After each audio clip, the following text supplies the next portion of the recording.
Kampus terbaik, inspirasi, tebarkan harapan. Kampus terbaik, inovasi, wujudkan impian. Kampus terbaik, integritas, kuatkan tujuan. Kampus terbaik, beri terbaik untuk negeri, untuk dunia, umat manusia, dan alam semesta. Mari bersama hadirkan masa depan dalam langkah dan pikiran agar selalu terdepan, berbekal ilmu dan jiwa pengabdian. Deras arus zaman takkan tertahan, majulah melangkah, oh majulah.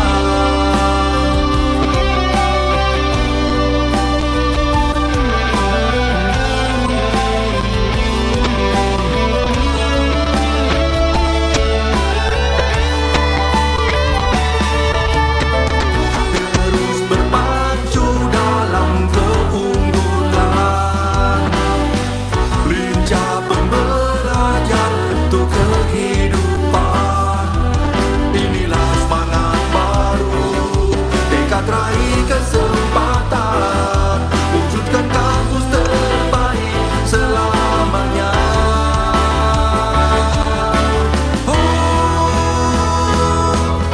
Bersama hadirkan masa depan dalam langkah dan pikiran agar selalu terdepan, berbekal ilmu dan jiwa pengabdian. Deras arus zaman takkan tertahan, majulah melangkah. Mari bersama hadirkan masa depan dalam langkah dan pikiran agar selalu terdepan, berbekal ilmu dan jiwa pengabdian. Deras arus zaman takkan tertahan, majulah melangkah, oh majulah. Wujudkan kampus terbaik selamanya. Wujudkan kampus terbaik selamanya. Wujudkan kampus terbaik selamanya.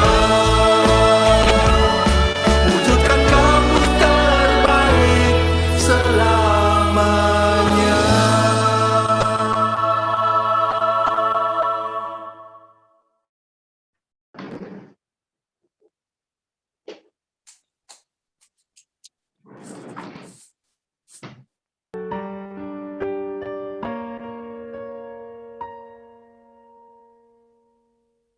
Di hatiku selalu ada namamu, terukir indah takkan pernah tergantikan.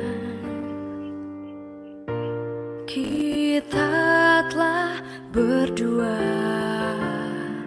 melukis warna cinta dan berjuta makna. Di jantungku ada getar suaramu, mengalun syahdu membisikkan nada cinta. Indahnya kita bersama, satukan jiwa ini untuk selama-lamanya.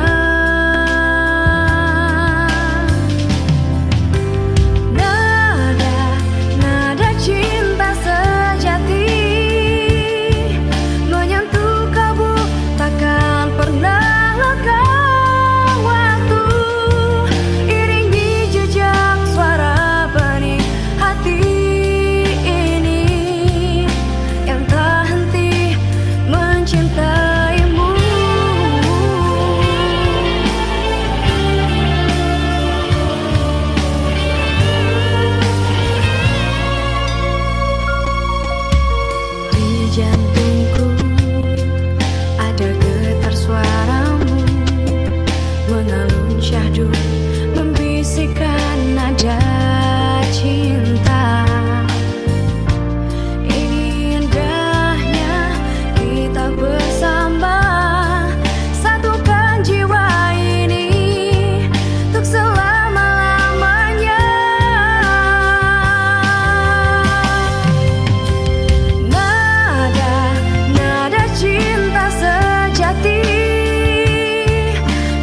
Yeah, may I have your attention, please? Our webinar is about to start, and we kindly inform you that the webinar will be recorded and aired for live streaming on YouTube. Thank you.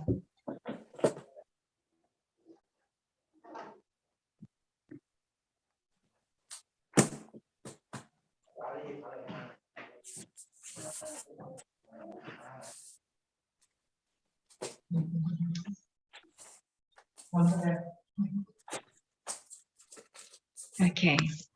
Yeah, Assalamualaikum warahmatullahi wabarakatuh. Hello, everyone. Welcome to, thank you. Welcome to today's webinar, the implementation of information technology in smart farming for smallholder farmers. Today, we're going to have 3 exciting topics to share. The first is about educating farmers, revisiting the practice of adult education, presented by Professor Sean Coffey. The second presentation is about balancing supply and demand of agricultural products, new roles of smart micro farming based on technology 4.0, which will be presented by Professor Zainal Arifin Hasibuan. And lastly, Professor Thomas T. Yubina will present renewable energy and industry 4.0 in village scale bioethanol production from NIPA. Okay, each speaker will have the floor for about 30 minutes and we'll conduct a discussion after the session.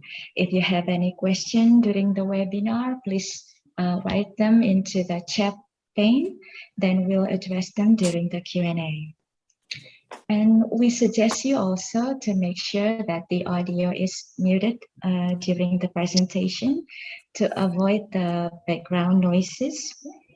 And by the end of our time today, we hope you get a much clearer understanding of the topic given.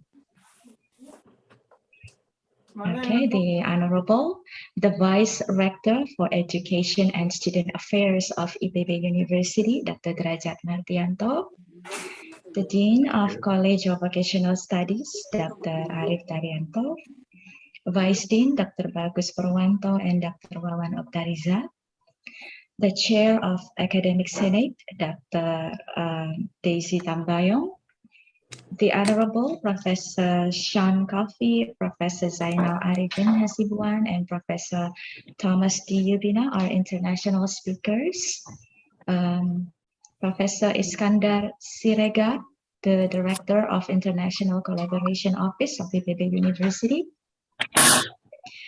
To all participants from IPB University, Mariano Marcos State University, Iloilo Science and Technology University, Polytechnic Jeli Kelantan, Tunku Omar Polytechnic, University Putra Malaysia, Savannah Cat University, Hashur Rainwall, my apologies for mispronouncing, Xiansang National University, ISAT University, Tarlac University, and Central Mindanao University. And of course, distinguished guests and lecturers, my name is Iraris Mayasari. I will be responsible for hosting this international summer course held by College of Vocational Studies of IPB University. Now, ladies and gentlemen, please join us in having the Dean of College of Vocational Studies of IPB University, Dr. Arif Daryanto, to deliver a few words. Dr. Arif, the time is yours. Okay, thank you, Bu Ira. Yeah, you're welcome. The Honorable Dr. Derajat Martianto, Vice Rector IPB University, the international speakers, Professor Sean Covey from Cofford Fund Australia. I was invited in 2016 on the seminar or conference on food loss and waste in Canberra at the time, Prof. Covey by Crawford Fund Australia. My best friend, Professor Zainal Hasibuan. He is my friend since our first undergraduate student at the Bogor Agriculture University, and also Professor Thomas D. Upina from Mariano Marcos State University. Then Vice Deans, Professor Dr. Iskandar Siregar, Director of International Collaboration Office IPB University, Dr. Alim Setiawan, Director of Student Affairs Titmawa IPB University, University Partners, then Chairman of Organizing Committee, Student Delegate of Summer Course Program around the world. Assalamualaikum warahmatullahi wabarakatuh. Good morning, good morning and good afternoon, maganda hapun. First of all, let's thank Allah Subhanahu wa Ta'ala who has been giving us some mercies and blessings so that we can attend this summer in a good heart. Welcome to the international webinar organized by College of Vocational Studies IPB University entitled Improving Smallholder Farmers Competency in Agro-Industry 4.0, University Partner and Industry Insight. This webinar is part of the summer course program on Smart Agro-Industry 4.0 hosted by SV-IPB. We appreciate you taking time off your busy schedule to join us today. Agriculture sector in Indonesia is known as a sector that play a significant role in Indonesian economy. Its contribution to the country GDP reached 13.6%, the second highest after the processing industry, whose contribution accounted to 20.8%. More than half of the processing industry contribution came from agricultural-based commodities. In addition, the agriculture sector is the nation's largest employer with 35% of Indonesian manpower work in this sector. When the agriculture sector's value chain is seen from holistic point of view, from upstream industry to downstream industries, the sector contribution has made around 55% aggregate contribution to GDP. If the value chain of agricultural commodity, whose type and amount are abundant in Indonesia, such as food crops, plantation plants, garden plants, and also husbandry, are developed by means of technology and modern logistic system, not only will the country GDP be higher, but farmers and other rural economy players will also enjoy better welfare. Currently, the agriculture and food industry are undergoing a digital transformation with huge potential to producers and the consumers.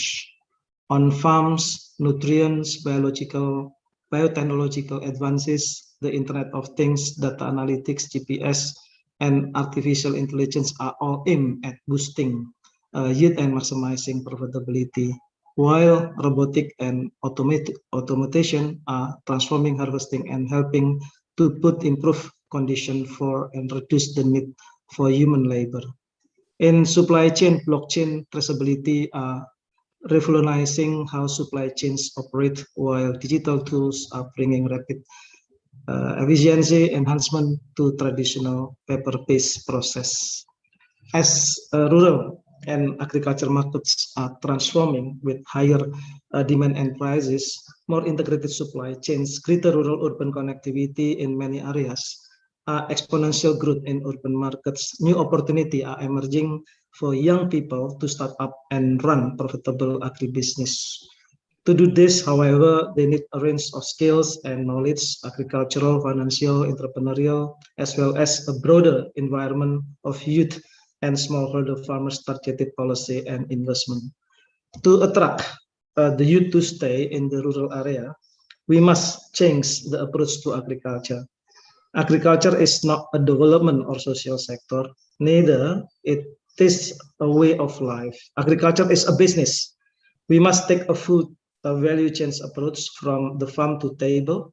It requires greater investment by the private sector or across the agricultural value chains, including modern seed and fertilizer, organic and unorganic companies, then agriculture mechanization and digitalization, irrigation and water management, warehousing, commodity exchange, food manufacturing and processing, logistic, cold storage, transport, and also e-commerce.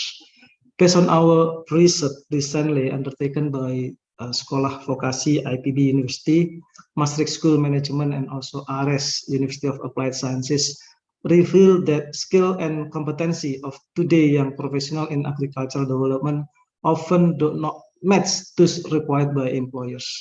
Adapting the educational curriculum to acquire the relevant skill and competency for the job market is therefore crucial. We learn from our study as opposed to traditional form of teaching, where teacher direct student to learn through memorization and also recitation technique. The focus of new curriculum is on project-based learning, workplace learning, and active learning, developing skill like working together, problem solving, and decision making in students. This year, summer course program will follow these new delivery methods with the help of information technology.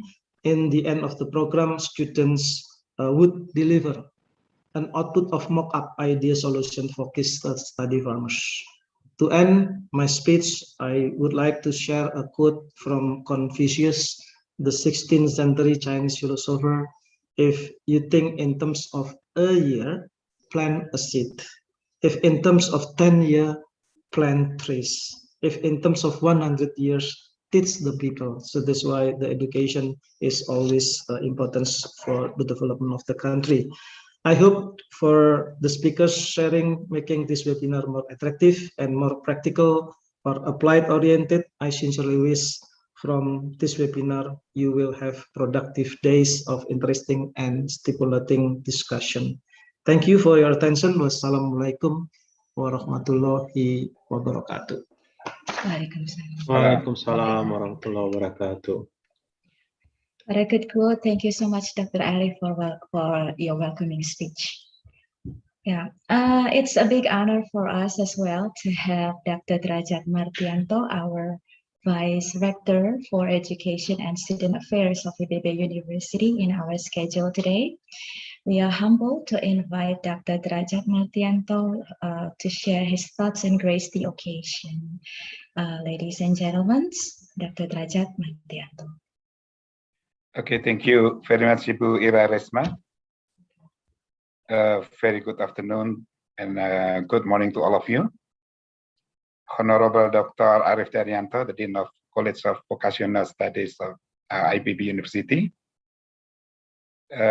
and distinguished speakers, Professor Sean Coffey from the Crawford Fund Australia, and also Professor Zainal Hasibuan from the University of Dian Nuswantara Semarang, and Professor Thomas D. Ubina from the Mariano Marcos State University. All of the university partners from Mariano Marcos State University, Tarlac Agricultural University, Iloilo Science and Technology University, Polytechnic Ungku Omar, University Putra Malaysia, Polytechnic Jeli Kelantan, Gyeongsang National University, School Rainwell, Savannah Cat University, and Central Mindando University. All of the organizing committee, and of course, all of the student delegates of a summer course program around the world. Assalamualaikum warahmatullahi wabarakatuh. Waalaikumsalam warahmatullahi wabarakatuh. It is my great pleasure, of course, and honor to welcome you at this international webinar with the topic of improving smallholder farmers' competencies in Agro-Industry 4.0 from the university partners and industry insights. It is this activity actually integrated with the summer course on the second Smart Agro-Industry 4.0 in the tropical countries, which is designed for students around the world, not only to enrich academic profile and personal development, but also to improve their abilities in the global competition. Adapting competency-based learning through hands-on experience with farmers around the world. Summer course participants conduct project-based learning and gain valuable experience. Congratulations to the Vocational School of IPB for this successful summer course program. Ladies and gentlemen, at present we live in an age when new generation digital technologies have become an integral part of all spheres of human life and an unavoidable backbone for the business. As mentioned by Dr. Arif previously, big data, robotic, artificial intelligence, virtual and augmented reality, the Internet of Things, blockchains, adaptive system, bio and neurotechnology have long ceased to be new, but have moved into the category of technologies we must learn to manage competently. To effectively overcome the challenges and achieve the goals of the concepts of sustainable development, organizations and disruptors around the world must understand the key drivers of digital transformation that affect their business and industry. For these reasons, it is necessary to create a high-precision food logistics system using artificial and blockchain that can guarantee accuracy, precision, real-time, authenticity, and transparency. And one of the innovations that have been developed by IPB is a precision lock, which can be grafted onto the existing food logistic information system. The agricultural sector is undergoing a transformation driven by new technologies, which seems very promising as it will enable the primary sector to move to the next level of farm productivity and, of course, the profitability. The new technologies are increasingly being applied in the farms to maintain the sustainability of farm production. However, the adoption of these technologies involves uncertainty and trade-offs. According to a market analysis, the factors that would facilitate the adoption of sustainable farming technologies include better education and training of farmers, sharing of information, easy availability of financial resources, and increasing consumer demand of healthier food, such as organic food and functional food. Currently, strengthening sustainable intensification of smallholder farming system is receiving a wider recognition since it is important to increase productivity, particularly with sustainable use of natural resources and enhance resilience to shocks and stress, including climate change. Applying sustainable intensification of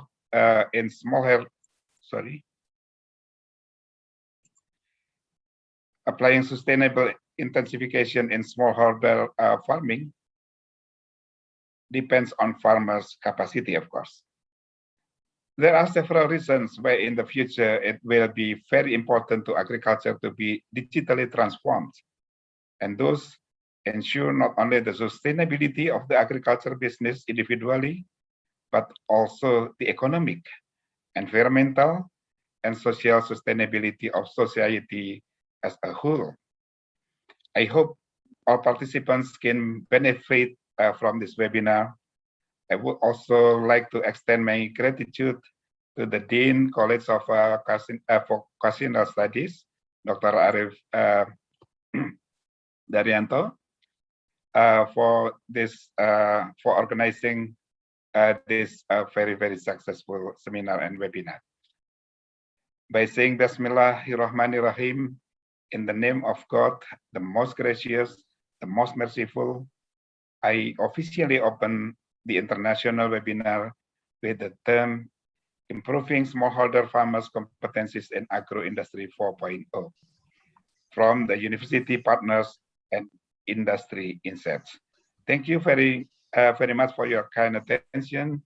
Wassalamualaikum warahmatullahi wabarakatuh. Waalaikumsalam warahmatullahi wabarakatuh.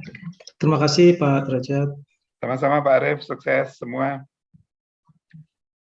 Dr. Derajat, thank you so much for your valuable insights. Yeah, ladies and gentlemen, before moving on, would you be willing to turn the camera on, please, so we can have a picture?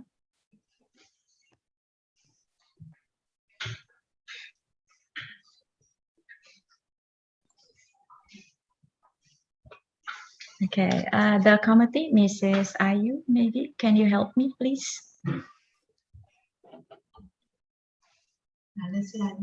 So Yeah, the participant is close to 1,000 already. Yeah, 1,000 already, the participants, 1K. Oh, wow. Mrs. Ayu.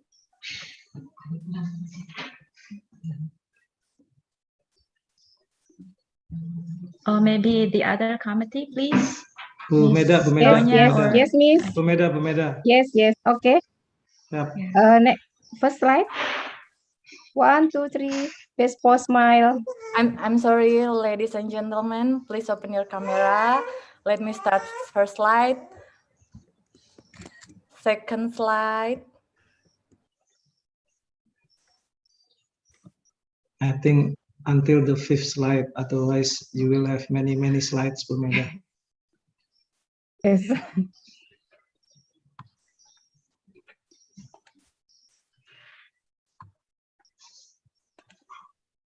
Okay. Then 5 slides. Okay, 5 slides. Ayu. Just only 5 Thank slides. you, Yes. everybody. Okay. Thank you, Mrs. Ayu. Yeah. Okay, great. Yeah, moving right along. It is now my turn to turn the time over to the moderator of today's webinar. The next session will be led by Mrs. Anissa Kartinawati. Okay. Can you show us the CV, please, the committee? Thank you. Yeah, okay. Mrs. Anissa Kartinawati, she gained her bachelor's degree from IPB University, majoring in agro-industrial technology, and her master's from Bandung Institute of Technology, majoring in environmental technology and management. In 2017, she conducted a research on design of dairy cattle productivity database. In addition to being a lecturer, a students counselor, she is also the secretary of Industrial Management Study Program in College of Vocational Studies, IPB University. In 2013, she was a member of Discipline and Student Affairs Commission. Okay, as you can see, those are some workshops and seminars that she has attended. Okay, Mrs. Anissa Kartinawati. Yeah. Yeah. Thank you. Mrs. Anissa, the floor is yours. Thank you, Mrs. Ira, for the introduction. Okay. My pleasure. Assalamualaikum warahmatullahi wabarakatuh. Waalaikumsalam. Good day, good afternoon for everyone and for Asia participant, and also good morning for participant from Europe. Ladies and gentlemen, firstly, let me introduce myself. My name is Anissa Kartinawati, and I am as the moderator of today's webinar. I am very pleased to be here today as a moderator, and I would like you to welcome all of you to this SV-IPB International Webinar Series. The topic of this international webinar series is about improving smallholder farmers' competencies in Agro-Industry 4.0, university partners, and industry insights. And we have already with us here 3 distinguished speakers. The first speaker is Professor Sean Coffey. Professor Sean Coffey Okay, I think he is already with us. Professor Sean Coffey, he is the Director of Capacity Building, the Crawford Fund for a Food Secure World, Australia. Yes, thank you. Professor Sean Coffey will be delivered a topic about educating farmers, revisiting the practice of adult education. As all of you can see this curriculum vitae, he is the director of the capacity building in the Crawford Fund for Secure World, and also deputy chair for Food and Agriculture Forum, Australian Academy of Technology and Engineering, and also honorary fellow from CSIRO Agriculture and Food, and he is also an advisor in the agribusiness discipline in our university, IPB University Indonesia. He has so many awards and peer recognition. From in 2020, he elected as a fellow of the Australian Institute of Agricultural Science and Technology.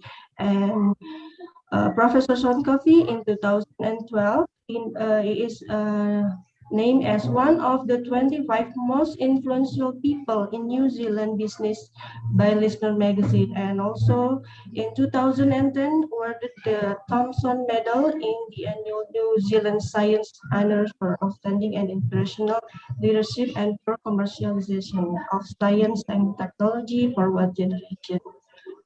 And also for the management experiences from mid 2017, he is involved in education and training lead, Future Fuel CRC, and also director capacity building Crawford Fund. From July 2013 until December 2016, he is active as senior science and technology expert. Europe Union Indonesia Trade Cooperation Facility, and also chairman in Sean Coffey and Associate from March 2013. Yes. And next, the second speaker, Professor Insinyur Zainal Arifin Hasibuan, MLS PhD.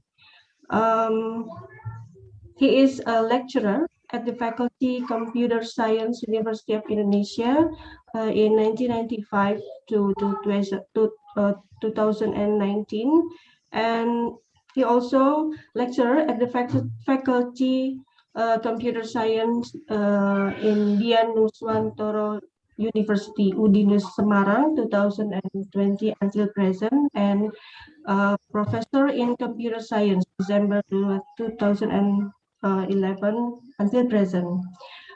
Professor Zainal Arifin Professional Organization, he is a member of the daily implementation team of the National Information and Communication Technology Council, and also Association of Higher Education Informatics and Computers, and he is also active in Association of Computer and Informatic Professionals. In academic experiences, Professor Zainal Arifin write more than 200 scientific papers. It's including book papers, international conferences, and international local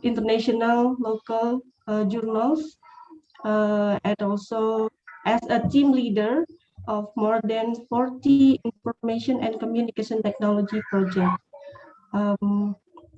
Welcome, Professor Zainal Arifin, to this webinar. Thank you. Yeah. Okay, and we have us here with third speaker, Associate Professor Thomas D. Ubina. He is Chief of MMSU. Yes, he is Chief of MMSU Bioenergy Research and Innovation Center from Mariano Marcos State University. and he has a lot of publication. The newest is design and development of a zero fossil fuel distiller from bioethanol, IOP Publishing, in Earth and Environment Sciences.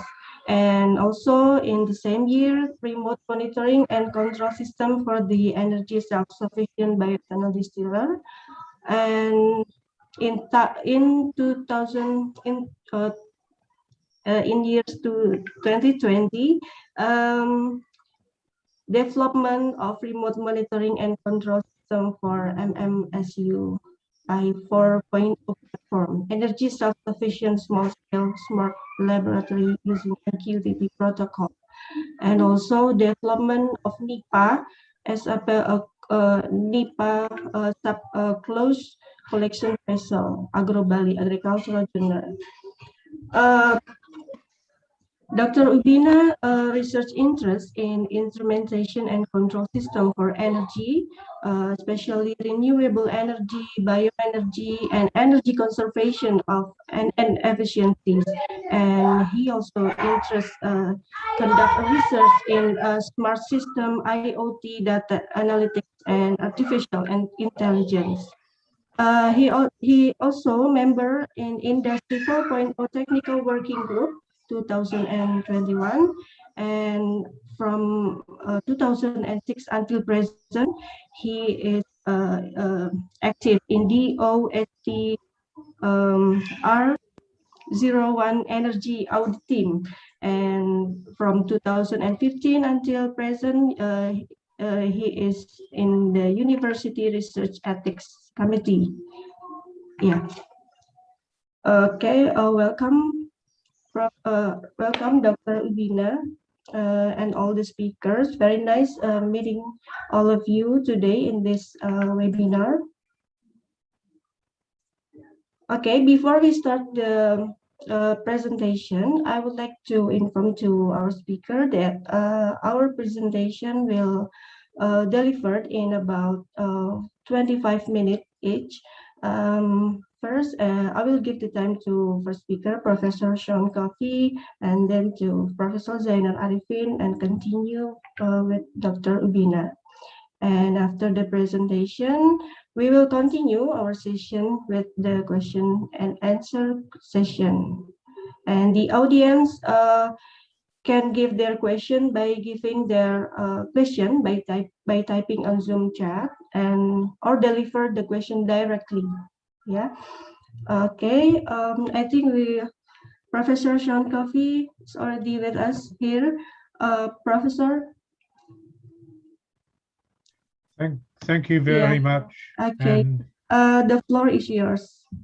Thank you very much. And thank you. Welcome to everybody. I am very humbled to be part of the presentation panel today, and I congratulate IPB University on a wonderful initiative with their second summer school. Today I'm going to talk on farmer education from the viewpoint of the practice of adult education.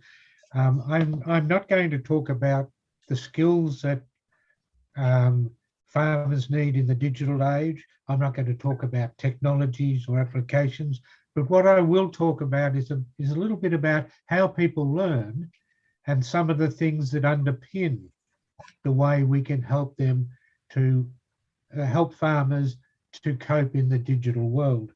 Now, I was really excited when I heard of some of the developments, for example, at IPB, and particularly from Dr. Arif, when he was talking about things like shifting to project-based learning and problem solving and new delivery mechanisms with students. These experiential activities, I think, are particularly important, and I would like to talk about some of the processes that sit behind that. And one of the processes that I think is important is to understand the principles of how adults learn, because this in fact informs the way we teach them and expose them to new technologies, new ideas, and particularly in the digital world, where we're looking at, you know, business to business marketing, the use of smartphones, artificial intelligence, automation, information systems, and so on. Now, as a starting point, I would like to acknowledge the traditional custodians on the land from which I'm delivering this webinar today, the Yagara peoples, the Indigenous nation here in Australia, who are the custodians of the land on which I live and work. And I pay my respect to their elders, past, present, and emerging. Now, in my role in the Crawford Fund and in other organisations is about building capacity. And I just thought it was useful to talk for a moment about what we're talking about with capacity. And capacity is the ability of individuals, of organisations, of systems and nations to perform core functions effectively, efficiently, and over time in a continuous fashion. I use capacity and competency as an interchangeable term, but it's the ability of individuals and organisations to perform their functions and to continue to perform their functions and to do it in the most effective and the most efficient way. And capacity building is about how we strengthen those abilities to perform the core functions and to improve and change and adapt over time.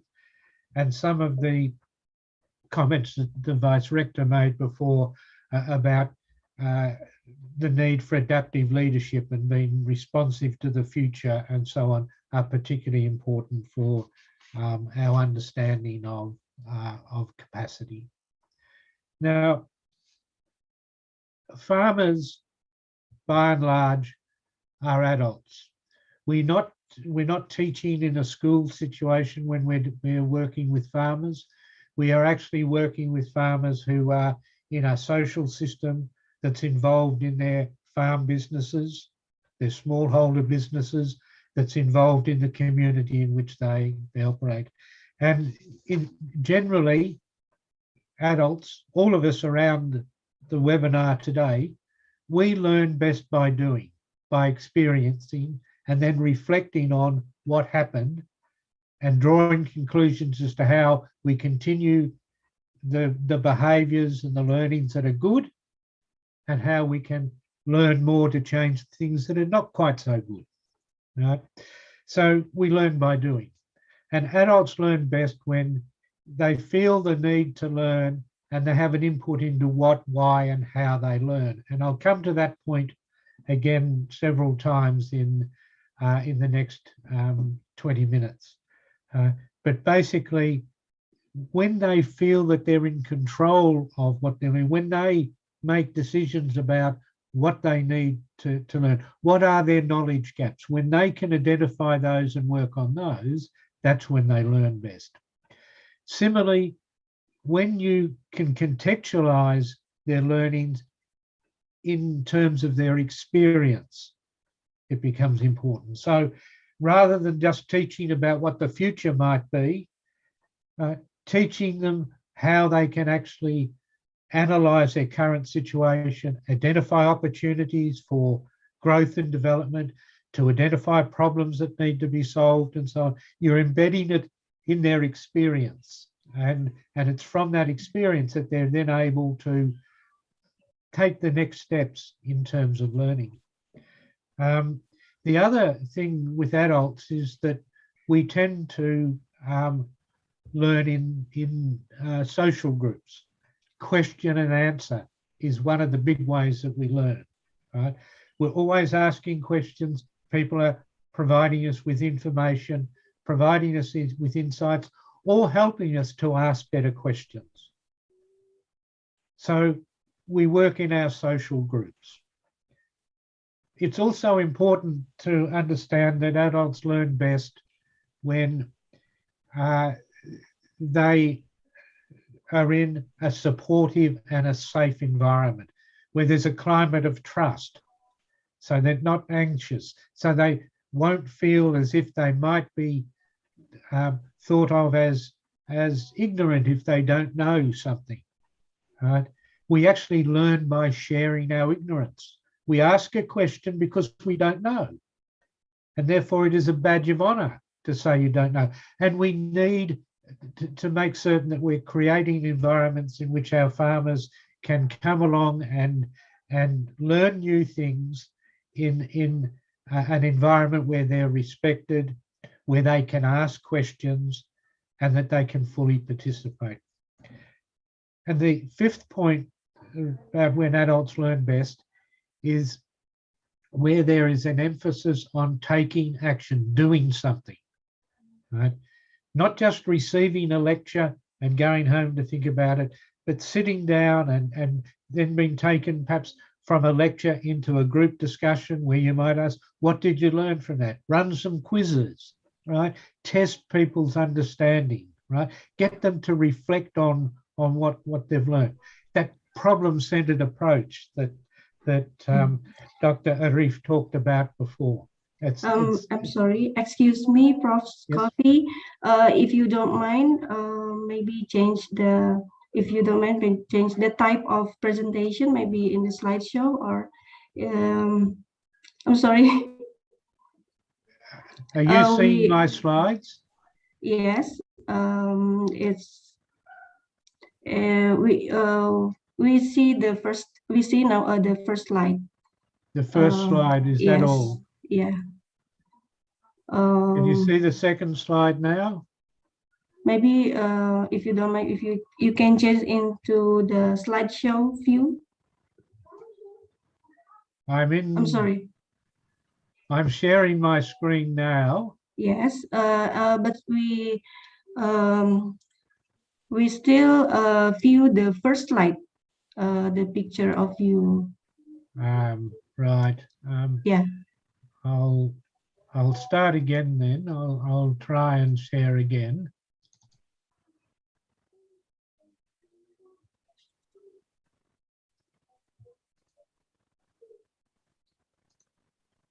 Slideshow, yeah.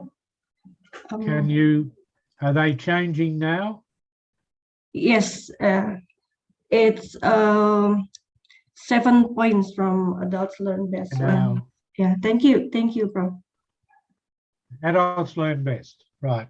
Yes. Well, I'll start this again.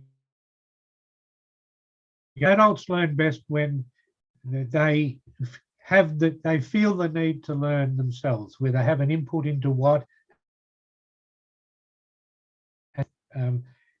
That's particularly important, and that's the way most of us learn. We ask questions and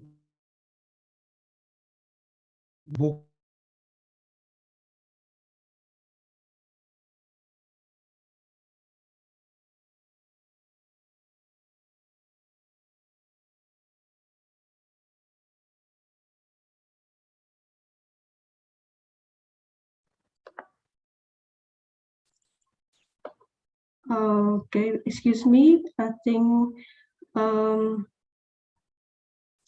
Professor Sean Coffee, are you still in the room? He is out, I think, because of his connection. We will wait for a while. Thank you.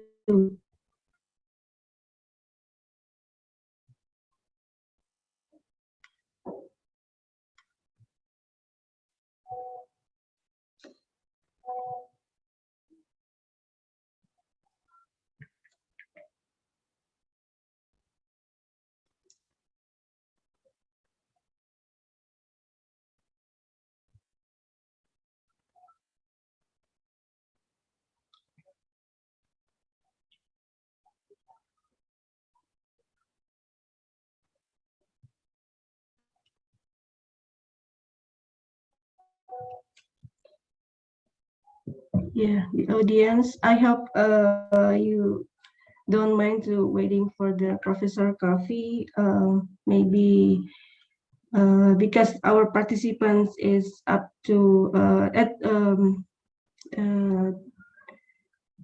980, yeah, almost 1,000. Maybe Professor Son Coffee need take time to join with us again.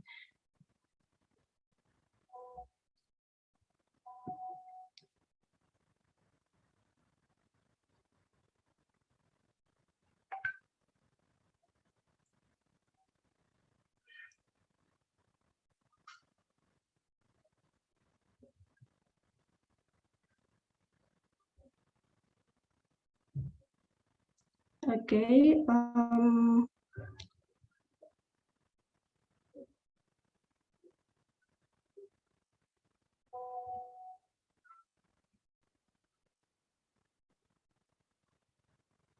So we are going to second speaker. Or we still wait? I'm sorry.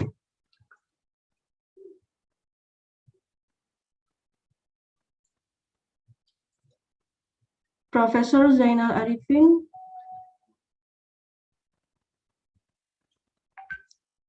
I'm sorry for the inconvenience in this webinar. Maybe if you don't mind to continue the present, if you don't mind to proceed your presentation, Prof. Mr. Sean Coffee is here. Yeah. Mr. Sean Coffee. Okay. Okay, Mr. Coffee, you can unmute yourself now.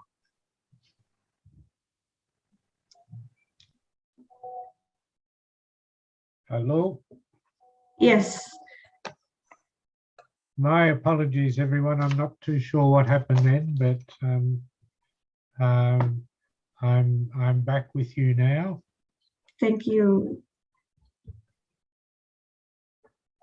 Now I'll go in and try and share my screen again.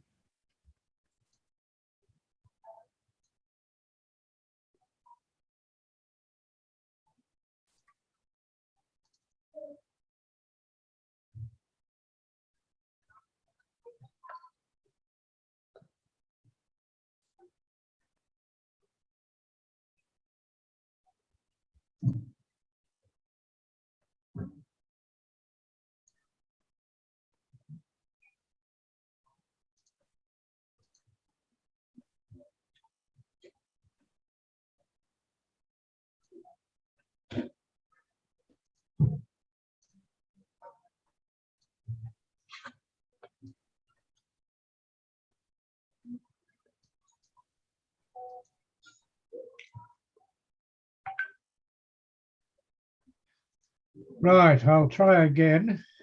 Right,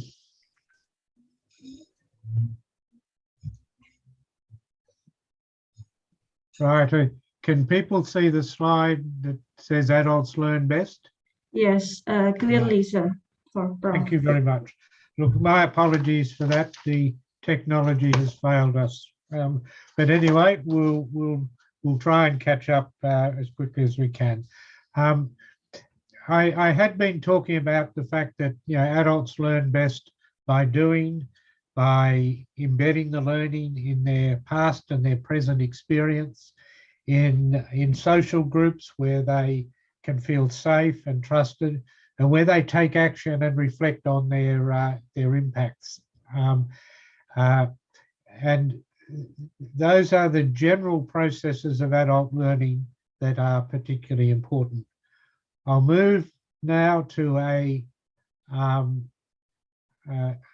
slide that describes how we learn from an adult viewpoint. Can everyone see now the diagram with the 4 blue boxes?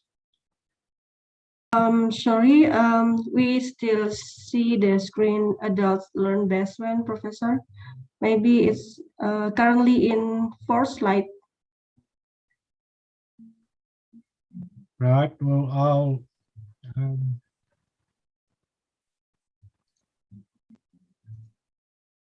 Can you see it now? Yes, thank Right. you. Right. I'll need to just click in and out as we go. Now, one of the processes that we use in problem-based learning or action learning or adult learning a lot is based on experiential learning called the Kolb learning cycle.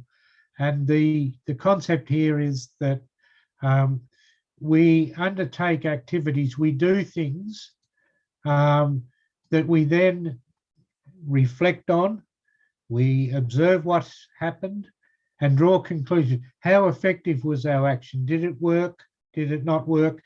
That then generates new ideas about what we can do, and then we can design new activities or new experiments and then do another round of activity.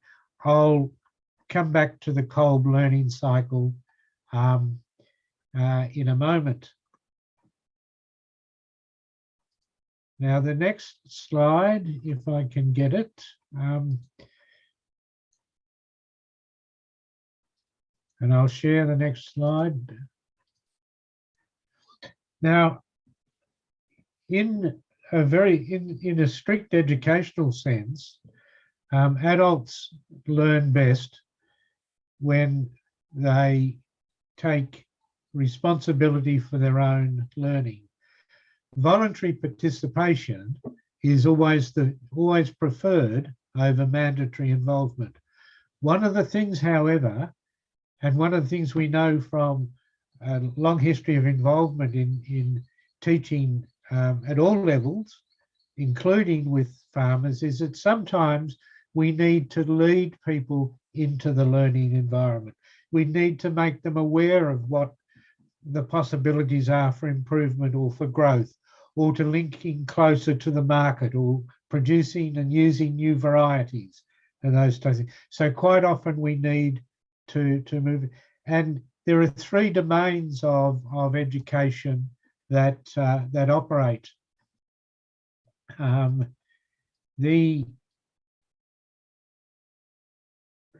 The first domain and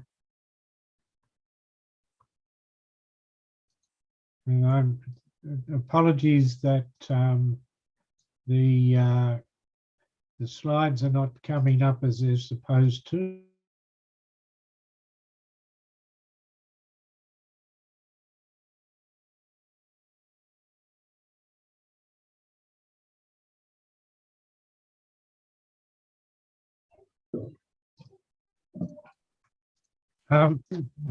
Becoming important to us, that we need to think in terms of three different processes. Now, can you see a slide now with 3 blue boxes on the top and 3 gold boxes? Yes, dependent, independent. Right. Yes. Yeah.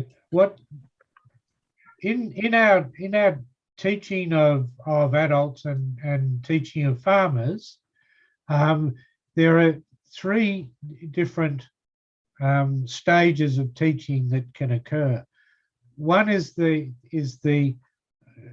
what we could almost describe the old lecturing and teaching, school teaching type model, where lessons are used to provide technical information, and the student or the farmer is dependent on the knowledge of the instructor or the teacher, and the teacher and the system and the agencies decide what is to be taught and how it's going to be taught. And the person receiving the information has little involvement in making decisions about it. The next phase is where you have independent learning, and this is where you're using a facilitator, the facilitator who's probably still designing the activities, deciding on the content, and identifying in consultation with the farmers what is going to be taught or what new activities are going to be done. But the the farmer very much sets their own learning objectives. In the dependency model with the teacher sets the learning objectives. In the second one, the farmers come along, but what they learn from it is up to them to determine. Then you've got an independent model, which is a partnership model. And this is one where you've got co-design of all activities. And as an outsider, as a facilitator, as a trainer, as a consultant from a university or from an NGO or from government, we work in partnership with the farmers to identify problems and skills gaps, to identify opportunities, and we make decisions together to identify learning objectives.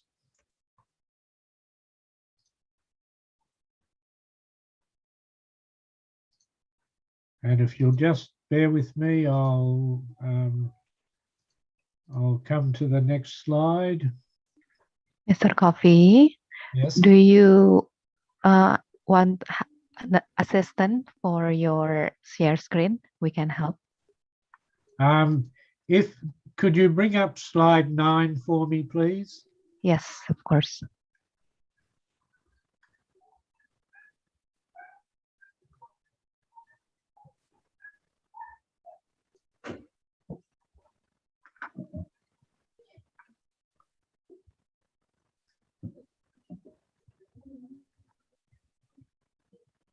Thank you. Now, if we think simply then as to what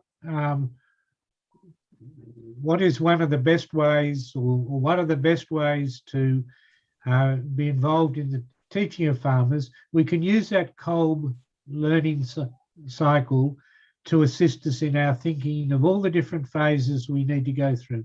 And this can be used in problem-based education, it can be used in farmer groups, it can be used in any situation where you are trying to impart new knowledge, new skills, and encourage the adoption of new technology.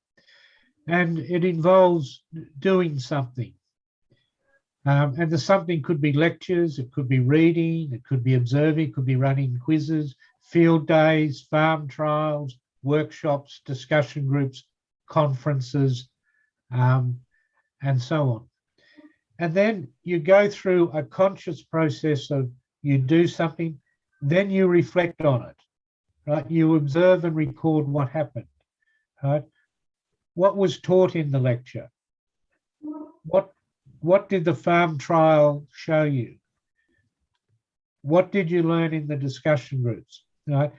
And that then helps you to generate new ideas, right? What did you learn?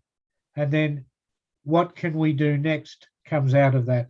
And then you go into a new cycle of activity. And so in the adult learning situation, and again, farmers are adult learners. In the adult learning situation, what we try and do is to take people through those learning steps in a deliberate process, right? We expose them to the way they're actually learning. They're doing something, then there's thinking about what happened when they did that. Did it improve the situation? How did they feel about it? Did they get better yields, a better performance, right? What did they learn from it? What are the things that they want to change? What are the skills that they want to develop further? Then what can you do next? And then you can go around the cycle again and again. Now, this is a very simple way of looking at how you get farmers involved in your processes. If they understand that process and you can use those steps to involve them in decision making, to get them to understand where they have knowledge gaps or where there are opportunities to develop, you can then start to design activities that expose them to new technologies, new ideas, and so in a far more receptive way. So can we take the next slide, please? So in the time I've got available, I then just conclude by saying that adults learn best by doing. Right? You get them to do something, then to think about or reflect on what they've done, then to draw some generalizations or new ideas from that learning, that capture what they've learned and use that to plan a new set of activities, to do new things. And the adults learn best when they're involved in decision making about what to learn. So it's important that we understand that for some of the most effective learning, and this applies not just to farmer education, but it's also the problem-based approach to learning that was spoken about earlier. It's important that people become involved in the decision making, right, about what they're going to learn, how they're going to learn it, what they're going to do. And if you're working to build farmer capacity, then you can improve your impact by thinking and operating as if you're a partner with the farmers, as opposed to being an expert who's coming in and telling the farmers what to do. So you're actually involving them. Now, look, that's a very, very short look at the principles of adult education. It's about learning by doing. It's about experiential learning. And the final message I'd like to leave with you is that if we talk to our farmers about this process of learning that's embodied in that cold learning cycle, then they will understand better how they learn, and then the whole system will be empowered to develop core competencies and build the whole capacity of the system to grow, to improve, to respond to the market and become globally competitive. Terima kasih. Okay, thank you very much, Professor Sean Coffey, for your interesting and insightful presentation about how farmers are adult learner, I think, yeah. Okay, ladies and gentlemen, we are continue with our second speaker, Professor Zainal Arifin. Okay, Professor, you may proceed your presentation. I'm sorry, you can share from your screen. Yeah, I will operate my presentation if I may. Thank you. Okay. Thank you. Okay, you may present. The floor is yours. Okay. Hopefully everybody can see this. Yes. Okay, thank you very much. First of all, I would like to greet my friends Arif Daryanto and also Derajat, and also fellows from School of Vocation, Institute Pertanian Bogor. We hope we all in the good health, especially in this pandemic era. So, and allow me to present my presentations around 20 minutes to come with the title of Balancing Supply and Demand of Agriculture Products, a new roles of smart micro farming based on technology 4.0. First of all, let's see what are the agriculture products in Indonesia. Among others, from the definitions, major food crop, from rice, corn, cassava, soybeans, and peanuts, and also from the farm like meat, milk, fungi, eggs, etc. Indonesia, as we all know, has a variety of agriculture products that can grow all over the times. So this is the advantage of Indonesia. So we would like to pinpoint that issue more deeper, especially in the era of digital, so we can take the most out of it. So the definition of micro farms, I think we all know, micro farms are small-scale agriculture operations that use far less land than the average commercial or family farms. I think most of the Indonesian farmers fall into these categories. So we would like to empower this advantage so we can get the most out of these micro farms. As we can see here, micro farms start from the rice growing, vegetables, livestock, and if we can, okay, this is me, and also a small farmer. I grew coffee in Spirox. So actually, I would like to share my experience as a micro farmer. What you call it, the happiness and the sadness, suka duka become smaller. So let's see.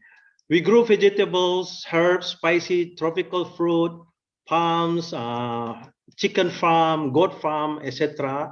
I think School of Vocations, IPB, very much related to this issue. The question is how we can empower this micro farming so we can, first of all, improve our prosperity, kesejahteraan, and also improve our capacity to give a good product of this small farmer. Let's see. Let's compare big agro industry versus micro farming. As we can see from the literature, the big agro industry has a very long distribution channels of supply chains. I think Professor Arif just mentioned it in the opening speech that this supply chains management is very important in distribution channels of agriculture product. Unlike micro farming, this distribution channel is very short, even much shorter than big agro industry, because from the grower can connect and relate it directly to the buyer, or from the producers to the consumers. So this will shortening the distribution channel of those agriculture products. So this advantage make it possible even by the technology 4.0, as I mentioned before in the welcoming speech as well as the opening speech. We discussed, we touched a lot of issues related to technology 4.0, among others, artificial intelligence, blockchains, IoT, and etc. So all those technology are present right now, but the question is how we can utilize those technology not to burden more on the small farmer, but to get a benefit advantage of those technology without giving more burden atau memberi beban lebih kepada si petani. So by having so, we also aiming at sustainable micro farming. As we all know from the definition, sustainable micro farming means that whatever is farmed, raised, and grown on the farm is consumed by the farm dwellers themselves.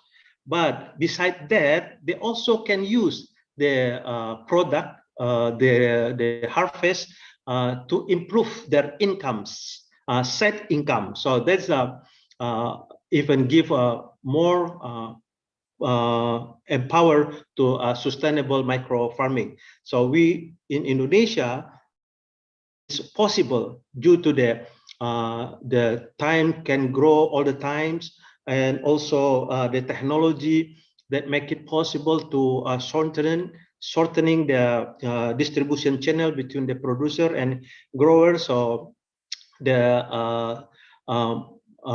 what you call the onset or the economic cycles is shortening. So this will guarantee the farmer also can get a motivation to cultivate their small land to produce more agricultural product. So these are the things, activities that small micro farming that can what you call it, they can do to improve their product as well as improve their sustainability. First, extend the marketplace. So by having a small cycle of from producer to consumers, it will broaden the marketplace. Of course, this is a digital marketplace because digital marketplace, it is the issue of geography no longer relevance. Innovative products, this is also become one of the activities that some more smart micro farming can do because a lot of product can put a value added to it. And as we mentioned before, shortening distribution channel, managing the supply chains, these all lend themselves, all this activity lend themselves to technology 4.0. In another word, I can say that technology 4.0 make all this activity possible, even more efficient, more effective, and more productive. Several sustainable farming practice, I think we all know, rotating crops and embracing diversity, planting cover crop, reducing or eliminating tillage, applying integrated pest management, etc. I think this is also to support all those activities that I mentioned in the previous slide, so we can get a better product, more product, and also improve our side income. Beside, we already fulfill our need from the agriculture product. These are the 8 technology 4.0 that can play the role in small or micro farming. First of all, artificial intelligence. This is to automate, not human age robotic we're talking about, but it is more toward automation systems. There are several things that can be automated based on artificial intelligence, especially more specifically is machine learning and deep learning. In machine learning, we can capture the patterns, we can capture the behavior, we can capture the volumes of consumptions and volumes of productions, and we can simulate or we can develop a model how we can balance between supply and demand. This is the central role of artificial intelligence. And also blockchain, if it is involve a lot of simple or a lot of nodes in the ecosystems of micro farming, blockchains take a significant role to activate all the nodes and to share data information. So one node to another nodes know how to empowering each other. So the cycles of the economy in micro farming can take place properly, smoothly, and effectively. Not to mention also Internet of Things. It can monitor the growth, it can monitor the harvest, it can monitor the other cultivation, etc., and other activities that we mentioned before. Internet of Things give us signals whether or not the time is correct, the amount is correct, and all those data can be collected, forming the big data, and this can be input to the machine learning to get the what we call the patterns, to identify the patterns, to classify the product, to predict the product according to the time, to the volumes, and from where to distribute all those products. So these are the 8 technology 4.0, especially the first 3 I have mentioned: artificial intelligence, blockchain, and Internet of Things play a major roles in the micro farming. And all this technology, of course, not bundled to the farmer, but instead it is a service oriented.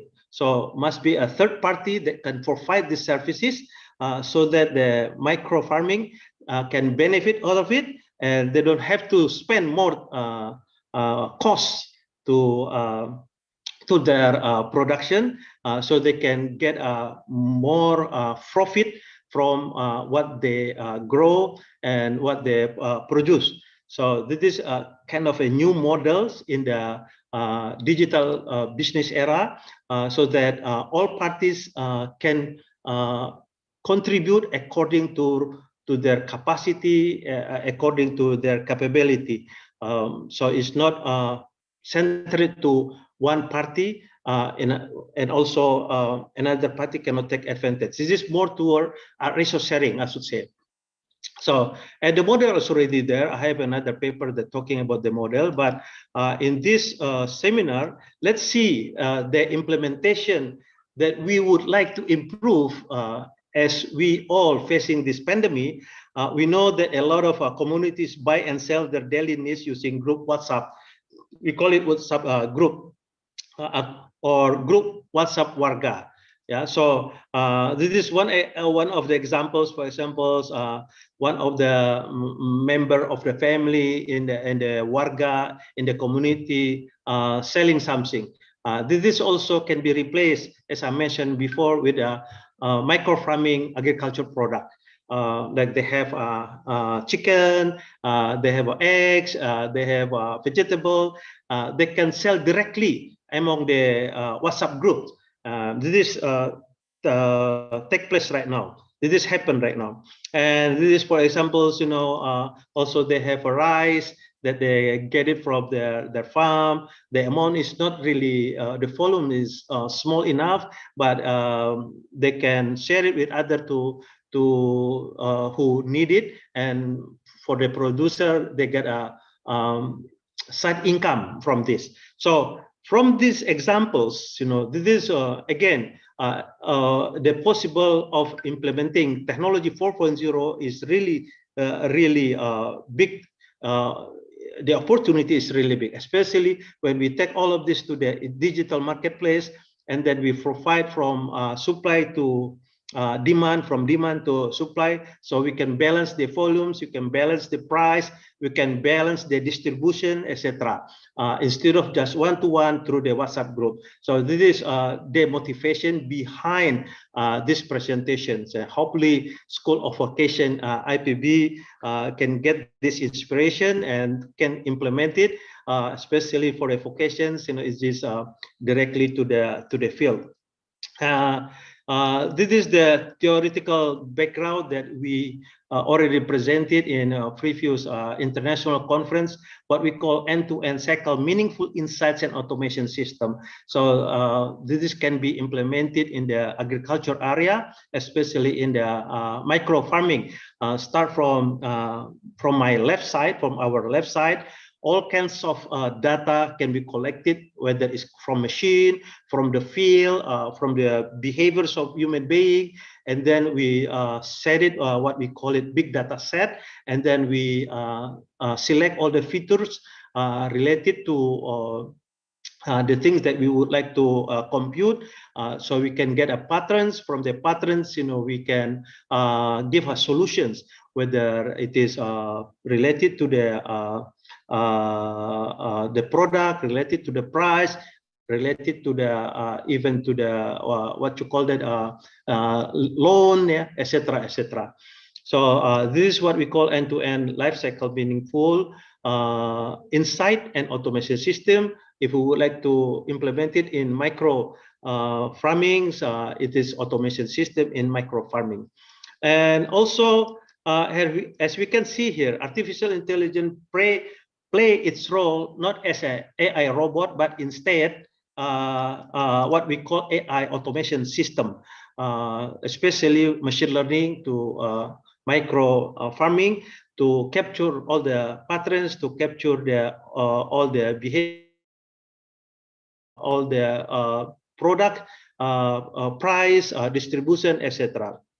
So to make it short, I'll just skip this.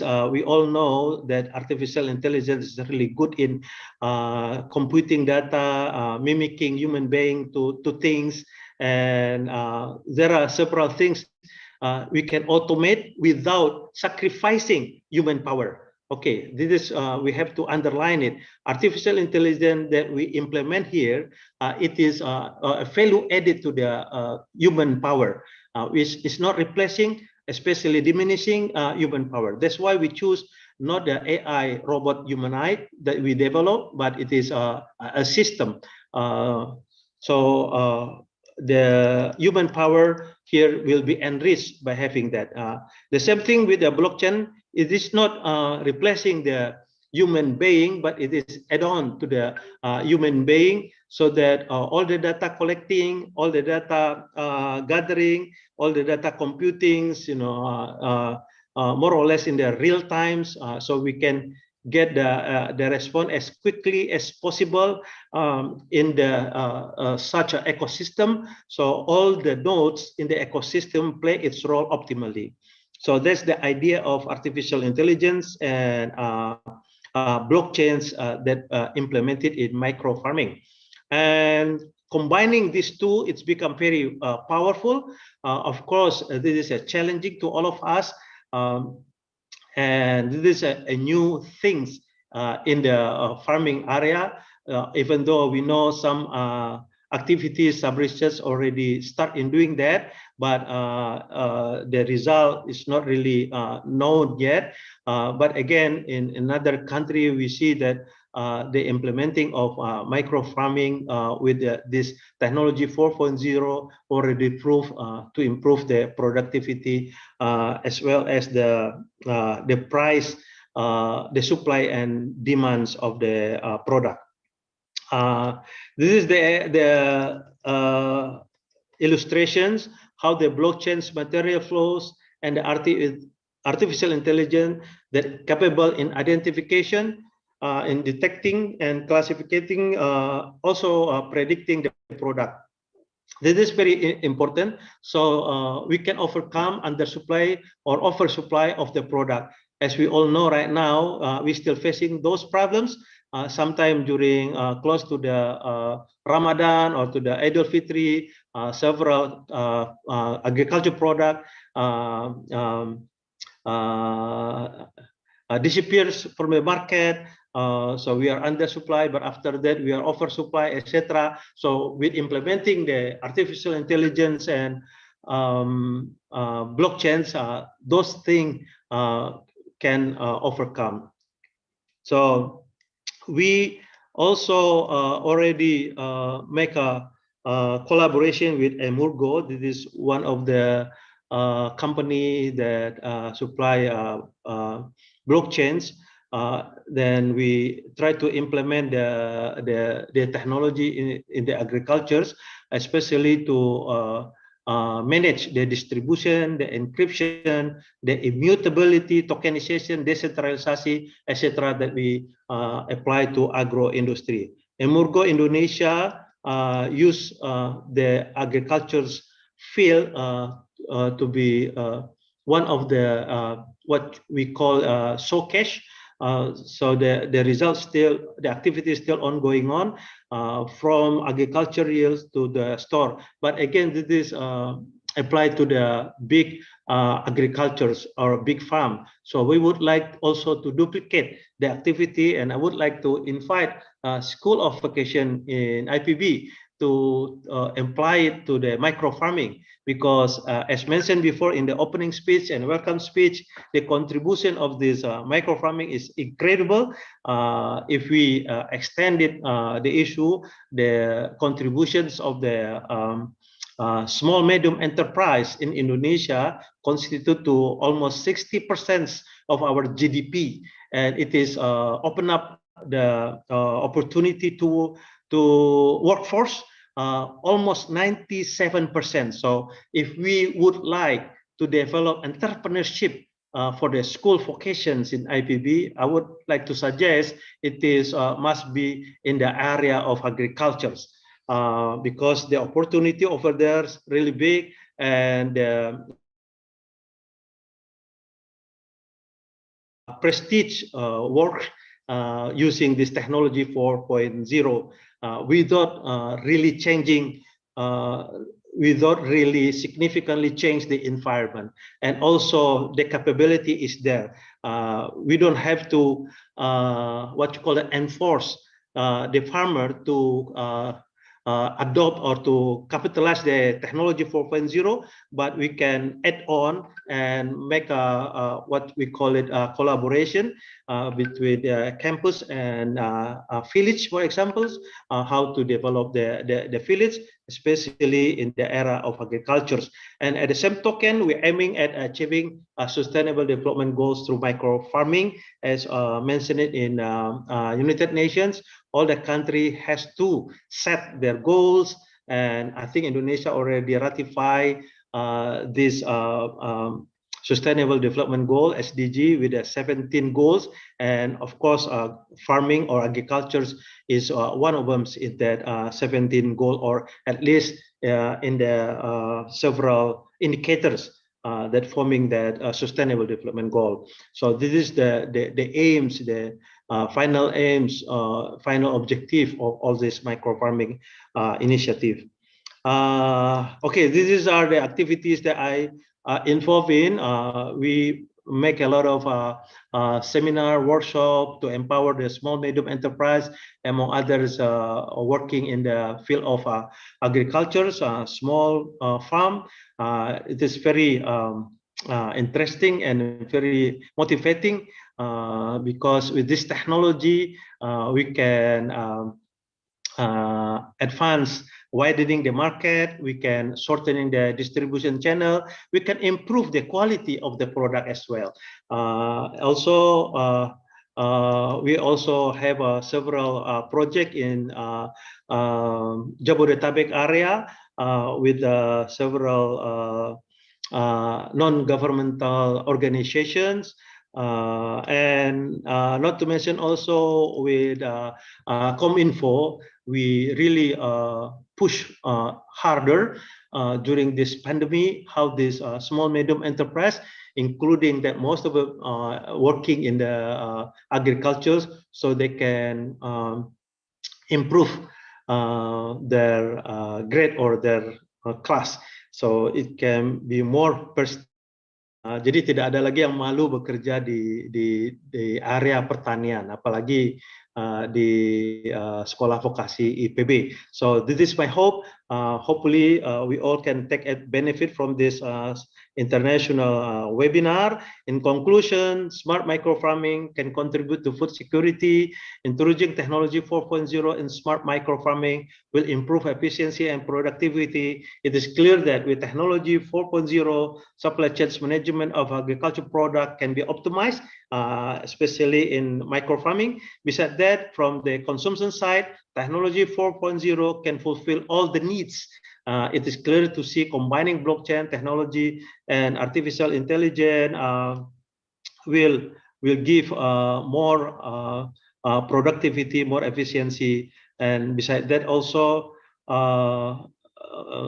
combining blockchain technology and artificial intelligence is going to transform our micro farming, specifically in generally our agriculture.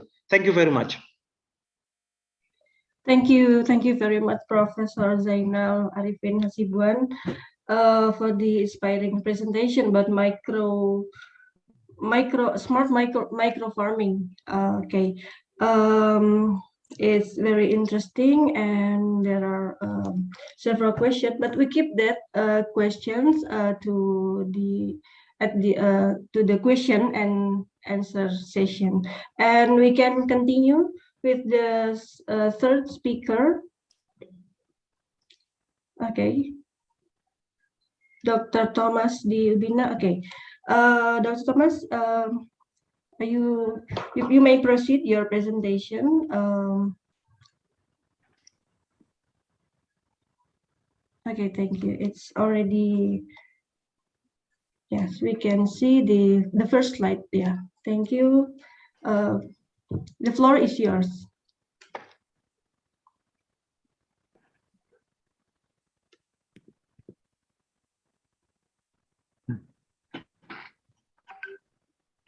Selamat siang Indonesia. Selamat Magandang hapon siang. Pilipinas. Good afternoon world. Thank you IPB University for this opportunity to be part of the second international summer course and also to learn from the first two speakers. We are now in a knowledge economy, wherein knowledge is power. I am Thomas D. Ubiña, Chief of the National Bioenergy Research and Innovation Center, Mariano Marcos State University.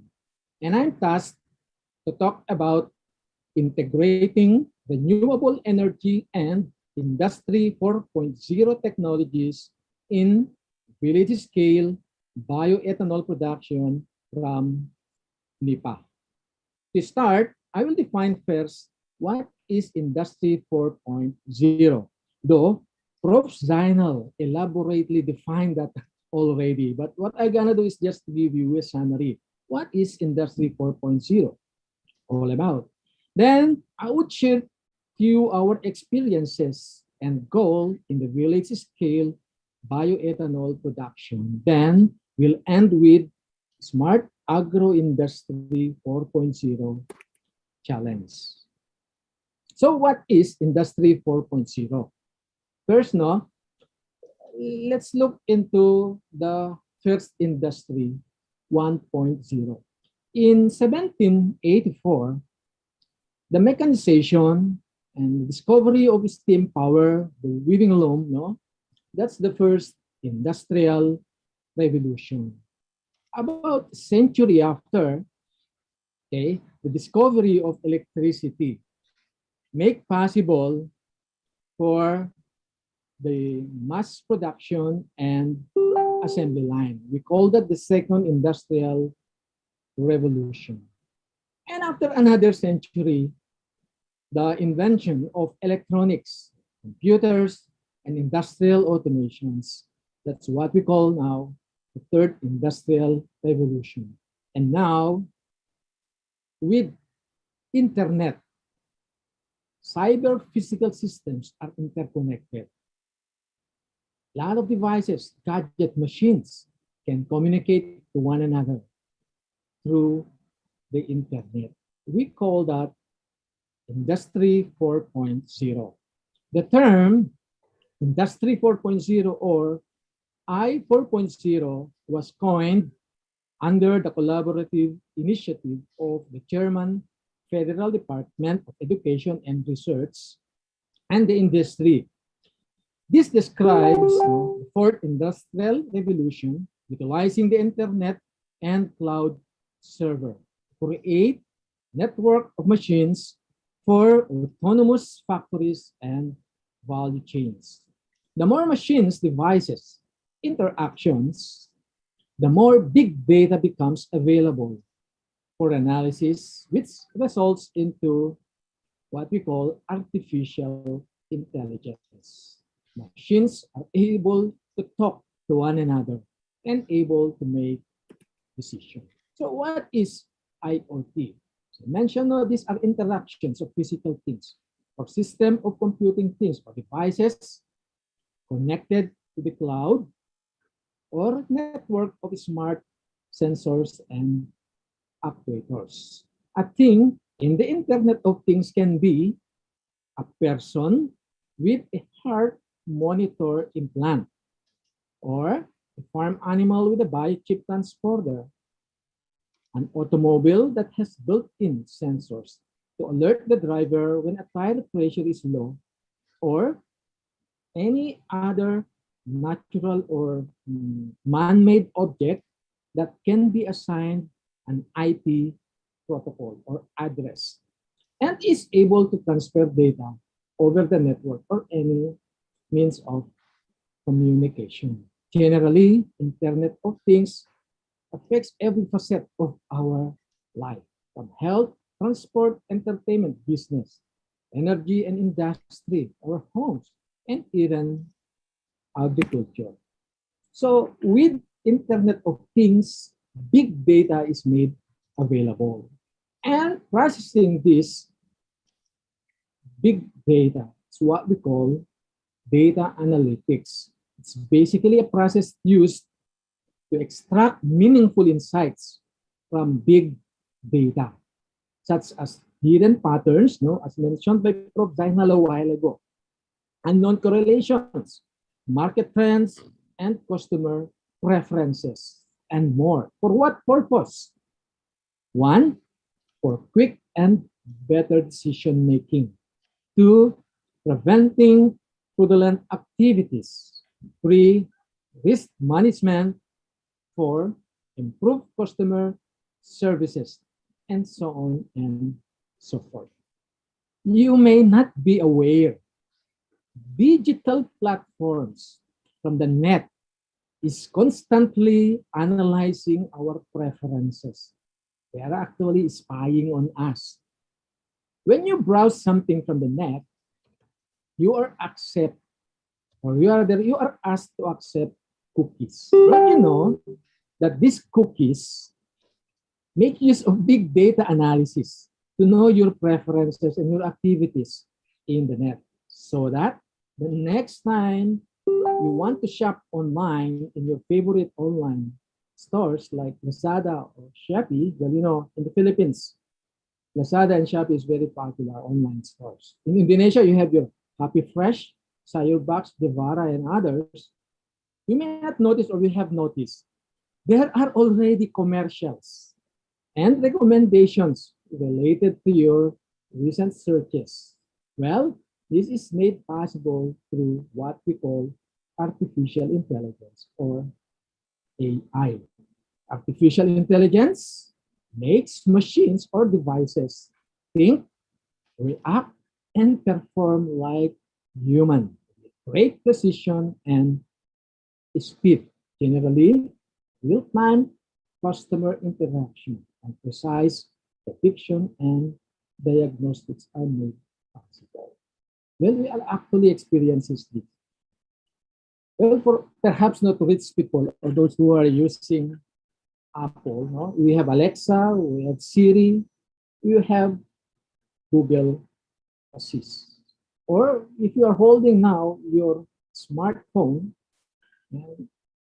with face recognition, so face recognition makes use of AI.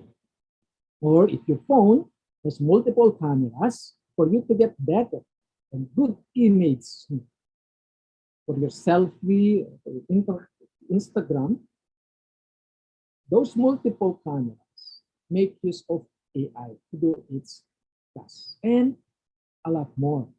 I've mentioned earlier, even in micro agriculture. So with this in mind, we at the Mariano Marcos State University, National Bioenergy Research and Innovation Center, would like to use this technology. At the same time, make use also of available renewable energy to vertically integrate community in the bioethanol industry. We want our NIPA community to produce bioethanol. We want to achieve inclusive, sustainable development and energy self-sufficiency in the production. Why bioethanol? In the Philippines, the Biofuel Act of 2006 was enacted as an effort to reduce our country's dependence on imported fuels by harnessing indigenous renewable materials and to promote rural development. It also mandated that all oil companies blend a minimum of 10% ethanol into gasoline. Why? Well, we want to help mitigate the effect of climate change by blending clean and renewable fuel, bioethanol, to our gasoline. You know, according to studies, this is good for the engine because it emits clean air and it's non-toxic. It's a homegrown fuel industry.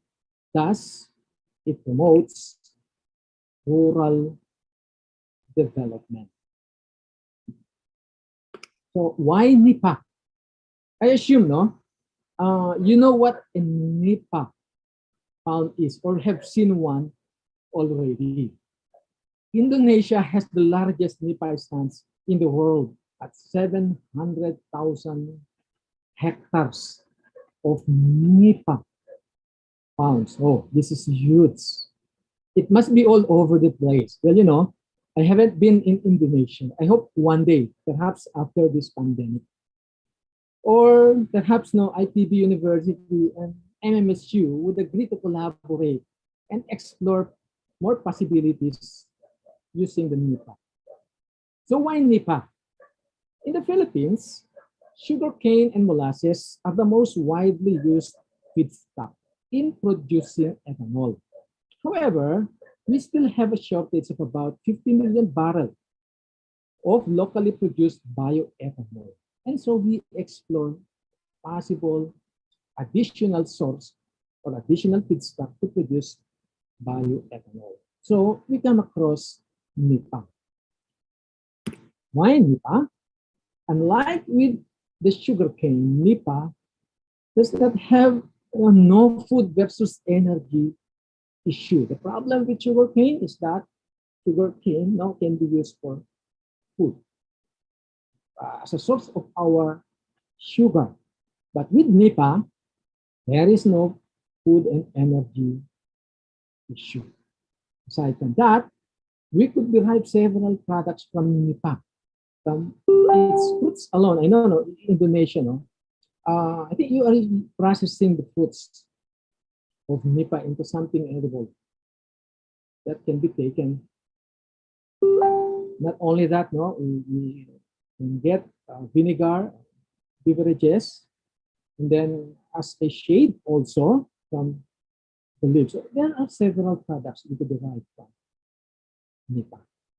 Also, NIPA is a mangrove species. Thus, it's a climate resilient crop. It actually protects our swamps area or rivers near our seas and oceans. And NIPA does not require maintenance. No irrigation, no fertilizer. We can extract NIPA sap, which contains about 10 to 20% sugar for about 50 years without so much input. And the sugar content of the sap is very, very promising. And it is ready fermentable, meaning to say, no need to add additional yeast, unlike with other feedstock for bioethanol production, like sugarcane. You need to add yeast for fermentation to take place. Thus, bioethanol production from NIPA is sustainable. So, at NMSU, we have the following initiatives. We have developed a multi-feedstock bioethanol distiller and then deployed 5 units of this 850-liter capacity bioethanol distiller to establish a village-scale NIPA ethanol industry. Picture shown, no, is a community-based NIPA ethanol industry in Barangay Santa Cruz, Pamplona, Cagayan. So, Pamplona, Cagayan is located, no, in the northern most part of the Philippines. So with our community-based NIPA ethanol industry, we were able to produce about 3,500 liters of bioethanol, pure bioethanol, with the help of our industry partner. By the way, the multi-feedstock bioethanol distiller developed at NMSU can only produce bioethanol at 90%, or rather 95% with purity, meaning there is still 5% water. That's why we call it hydrous ethanol. So we sought help from an industry partner to further purify this to make it almost 100%.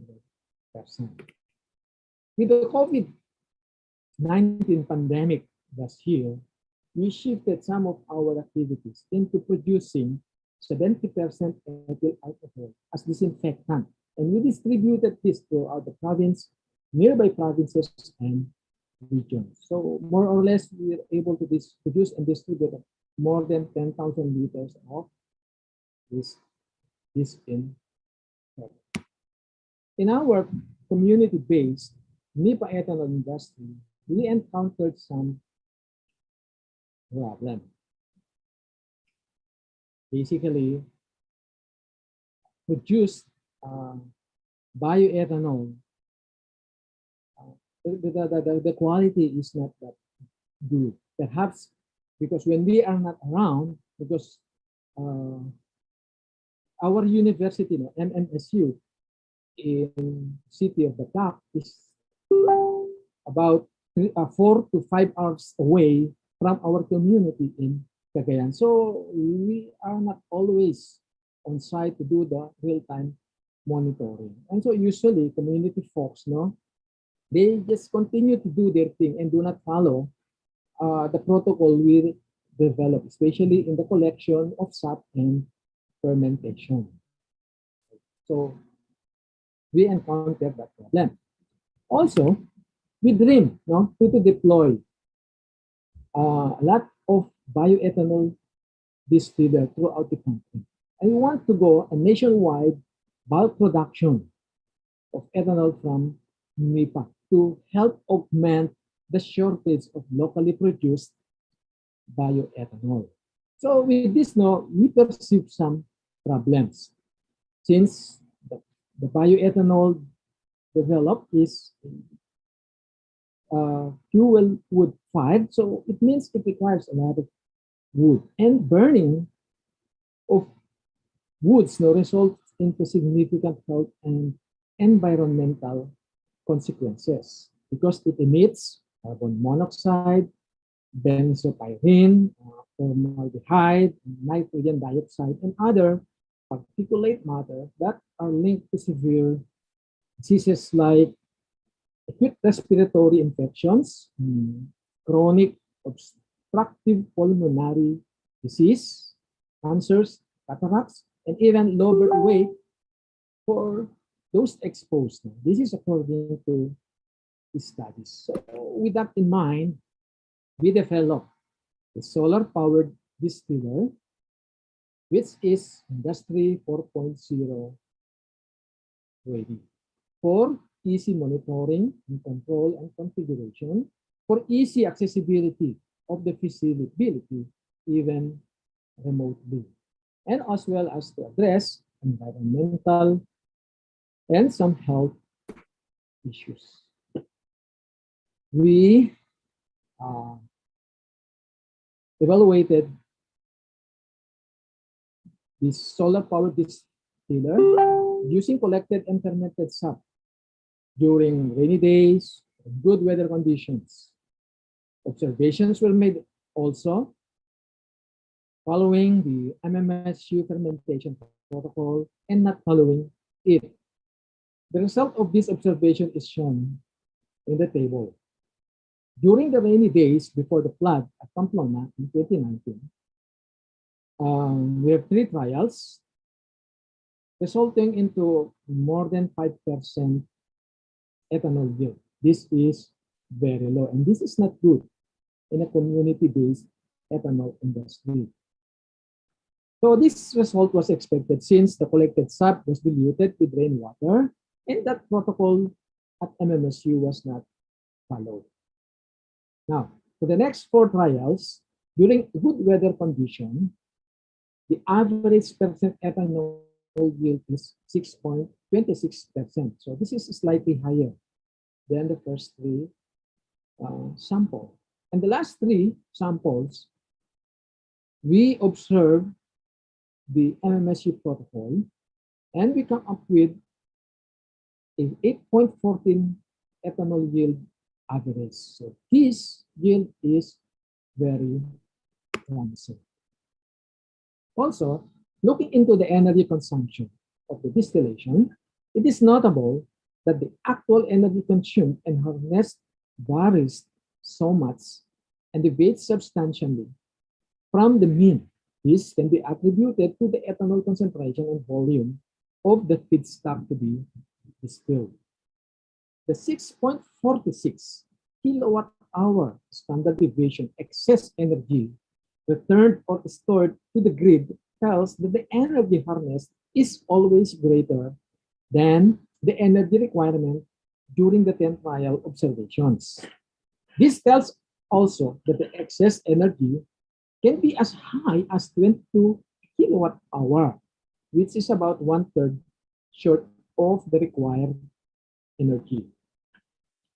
This simply strengthens our claim that the developed solar-powered distiller is powered by clean energy and thus provides solution to the environmental concerns of distillers using fuel wood.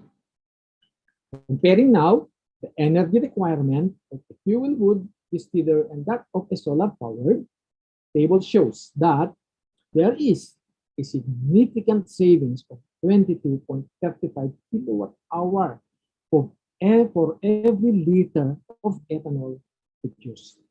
So with this, now we are confident and that we are able to solve the environmental and health concerns in the village scale bulk production of ethanol from NEPA. Looking now into the Industry 4.0 readiness of our developed solar-powered distiller, the figure shows now a graphic user interface of GUI of the IoT-ready controller, controlling the heater through proportional integral derivative mechanism. By the way, this is the best mode of control. And showing up the pump status, the current real-time values of the kettle and condenser temperatures. Those parameters were displayed for monitoring purposes and further analysis of the control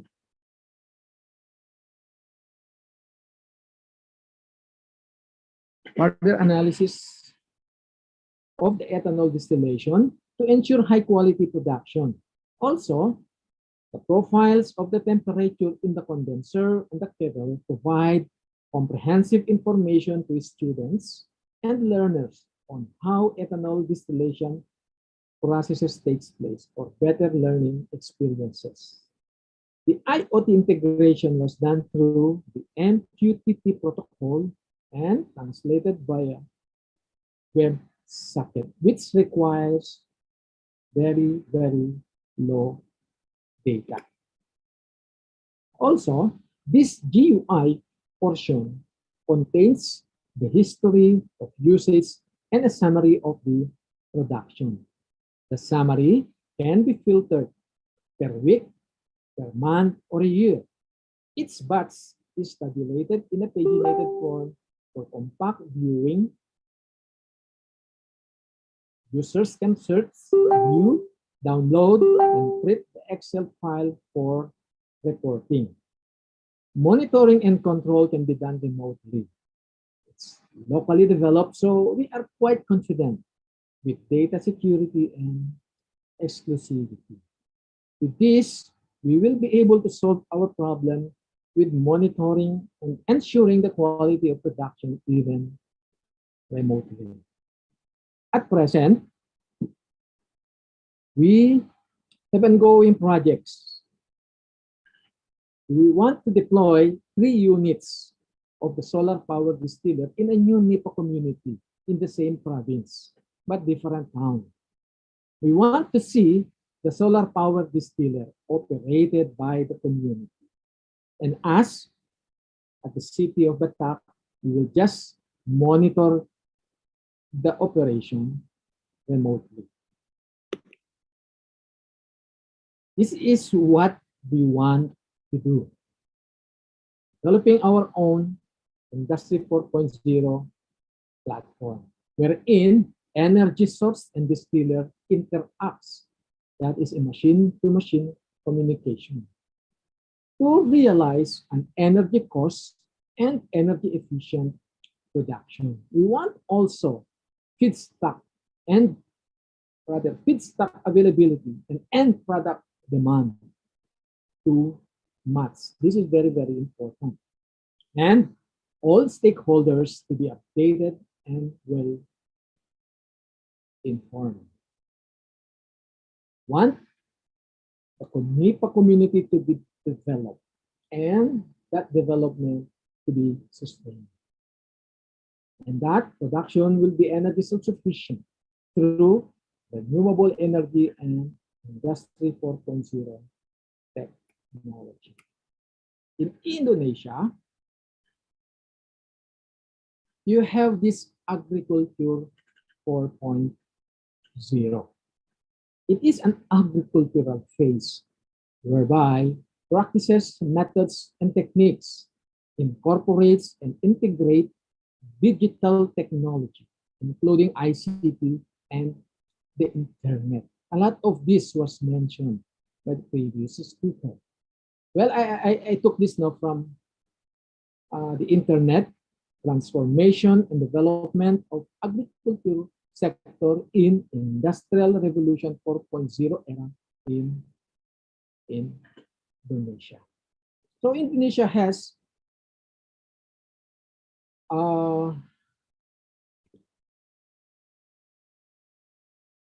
Smart Agro-Industry 4.0. And they call this Agriculture 4.0. One of the functions of digital agriculture is being able to find out whether a product is produced from a sustainable process or not. Every agricultural activity is recorded, producing data and information that can be used to support other agricultural activities. And Indonesia's Smart Agro-Industry 4.0 is geared toward smart farming and precision agriculture, optimization in the form of increased yields, well, both in quality and in quantity or in volume. Efficient use of available resources and real-time and direct interactions of its value chain nodes, producer, retailer, and consumer. So I'd like to end my talk by challenging you to be smart.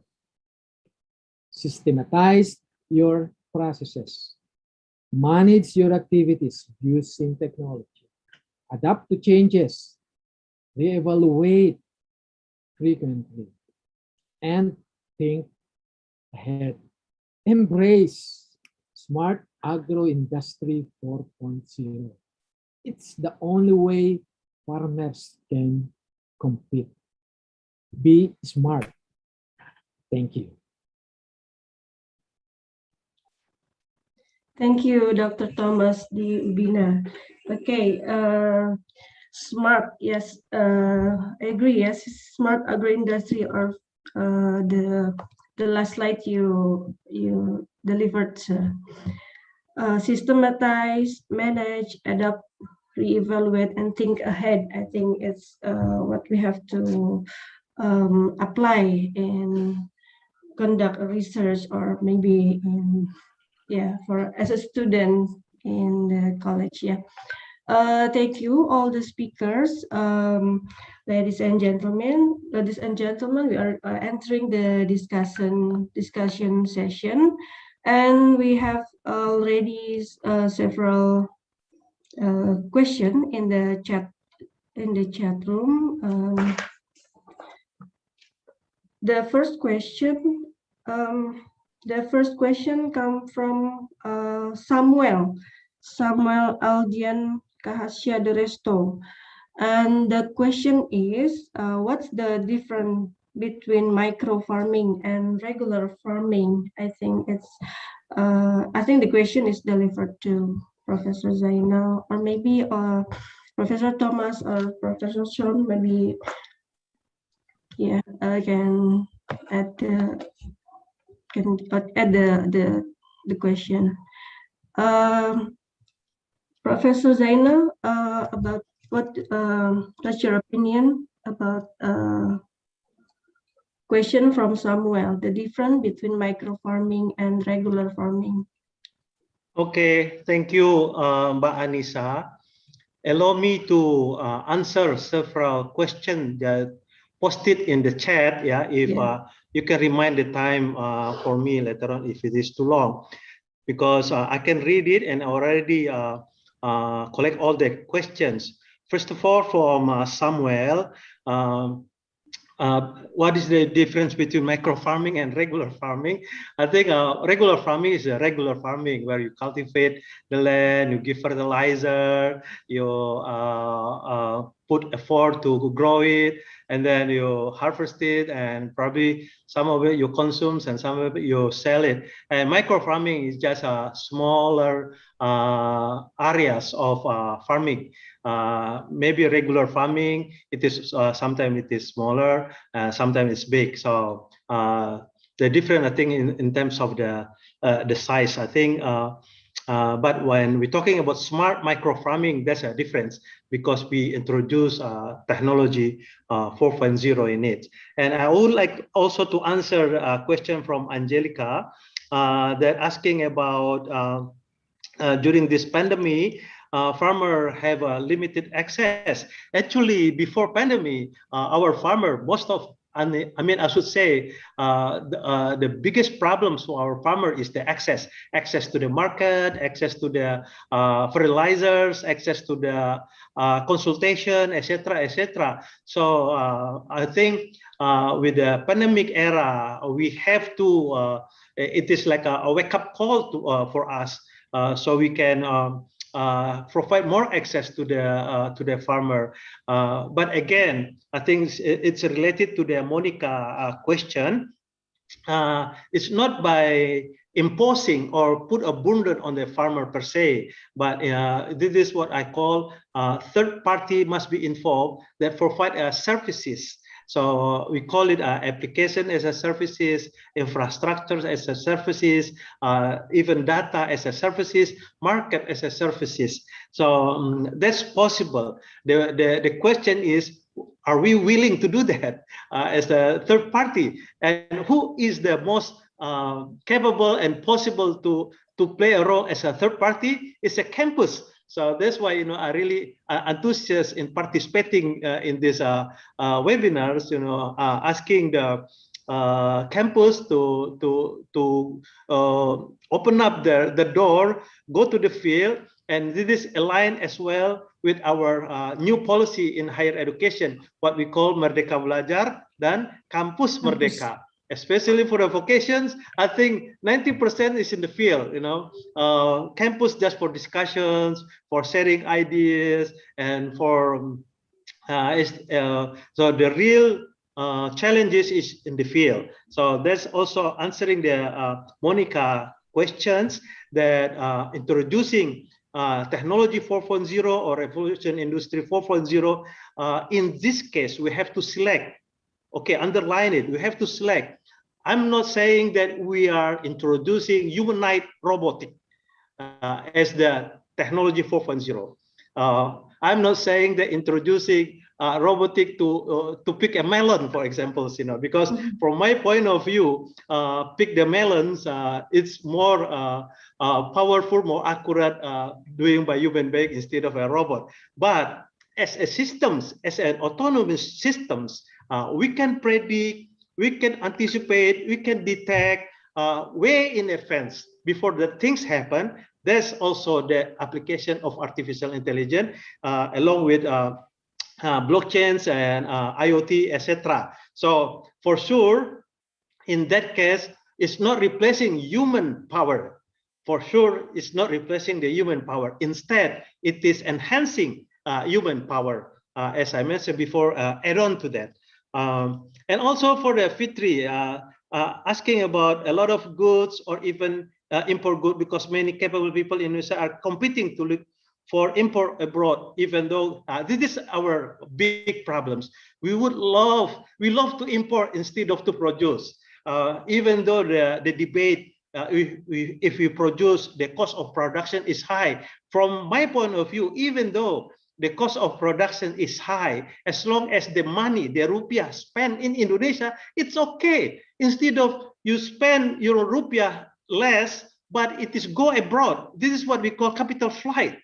The money circulate outside our country. If we buy the agriculture product more higher than the other similar product abroad, it's okay, because it is go to our farmer. The farmer spend the money in Indonesia. So this again, I think our fellow from economists knows better about this. But of course, politics behind it, business behind it. We love importing things instead of producing things, because maybe the commission is high, the quick yield, etc., etc. Sorry to say this, but that's the fact. Of course, we have to study it more detail about the data. And from Julius Jimenez also. Asking about blockchain applied to agricultures, of course, because with the blockchains, it connects things together. If imagine the distribution channel, a lot of simple or a lot of nodes taking place from the producer to the consumer.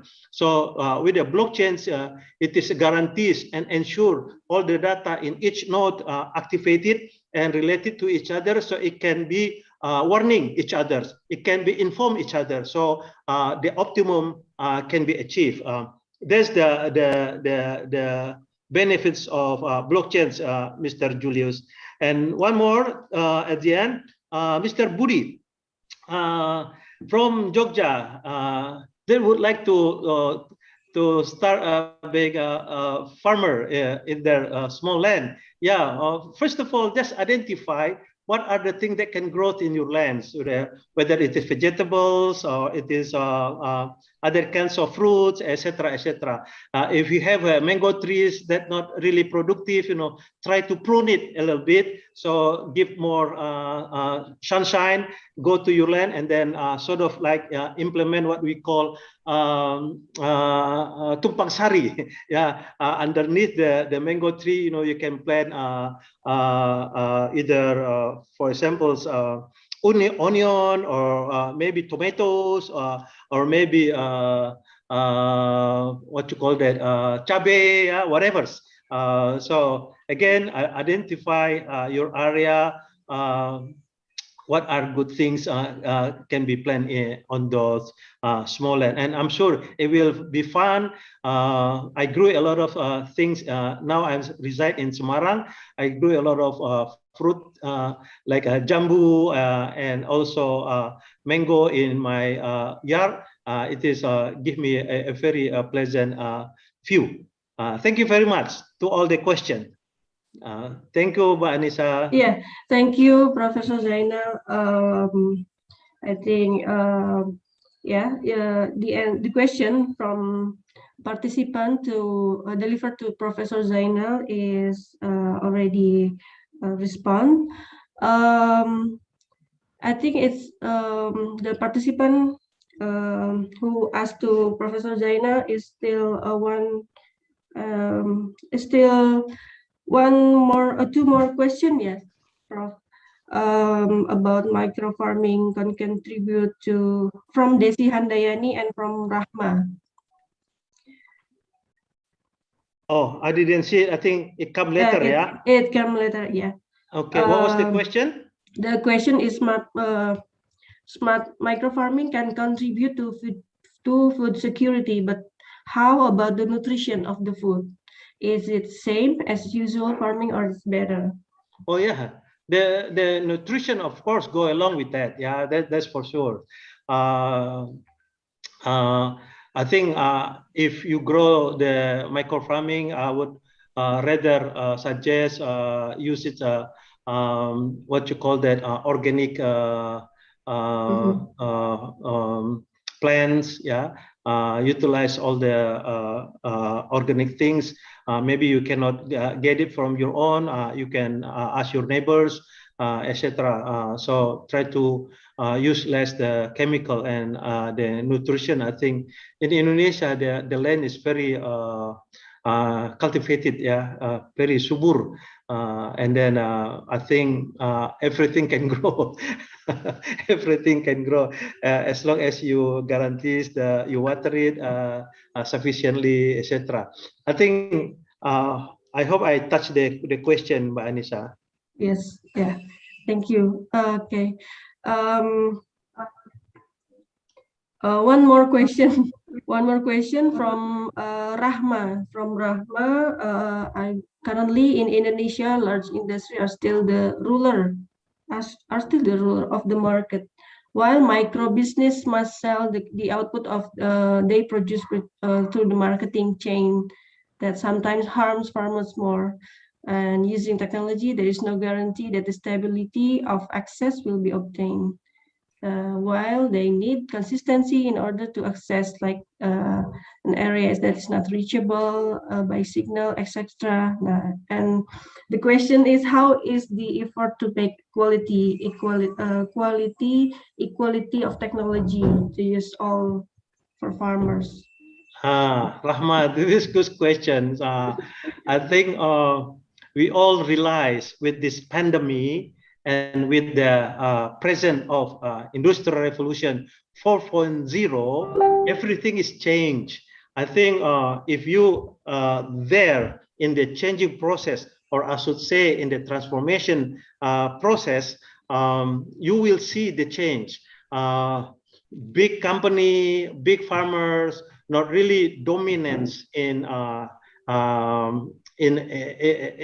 the activities, you know.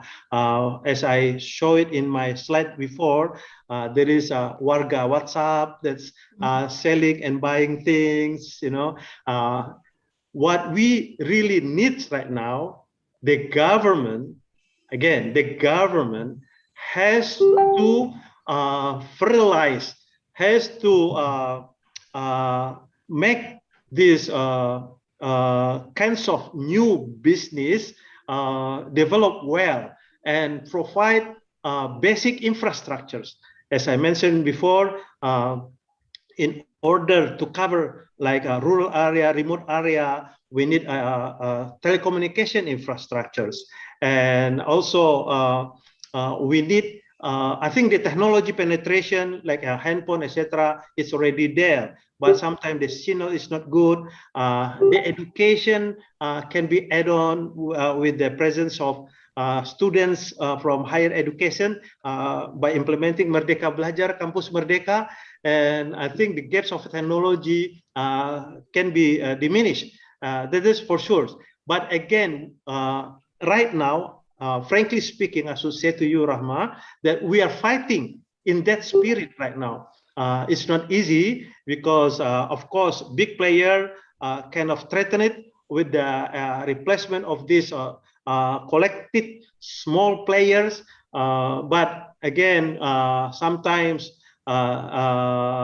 regulations, policies, it not really taking side to this small farmer. So maybe IPB in this case again, you know, I appeal. Let's fight together. So the policies and regulations lean more toward this smaller farmer, so that the technology that I mentioned before can take optimal roles in order to achieve optimal result, optimal product, etc. Thank you, Rahmat. This is very good question.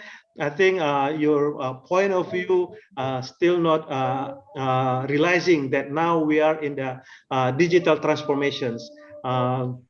Yes, I'm not saying that we already success in it, but we are fighting I would like to get more friends, more powers to fight that. That's why also it motivates me to present in this webinar, so that all can listen it, that we are now really fighting how to empower this small farmer, how to empower this micro farming to play a bigger role, not only in improving our GDP, but also open up the opportunity for our workforce.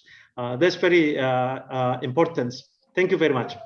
Yeah, thank you very much, Prof. So again, it's a challenge for students, for college students, that college student is third party, yeah, Prof. Third party to bridging to from technology to applicate to smaller farmer. And I think it's okay. Thank you, Professor Zaina. I think it's related to topic of Professor Sean Coffey about how we can help, or how we can assist the small player farmer, or about the maybe socialize about regulation and about technology. Professor Sean Coffey, there are two questions. Maybe I will read the question from the chat box. If I could perhaps help, the first one is from Bernadetta, concerning adult learning and failure. And the question is, yes, if people learn best from experience, is that going to lead to failure is the first experience? And then how do you minimize failure? Whilst failure can happen as part of the learning exercise, it doesn't necessarily follow that the first time you experience something, you will fail at using it. If the activity is set up effectively, you can minimize the chances of failure, or you can ensure that the failures don't have a major impact. Now, there's two things here.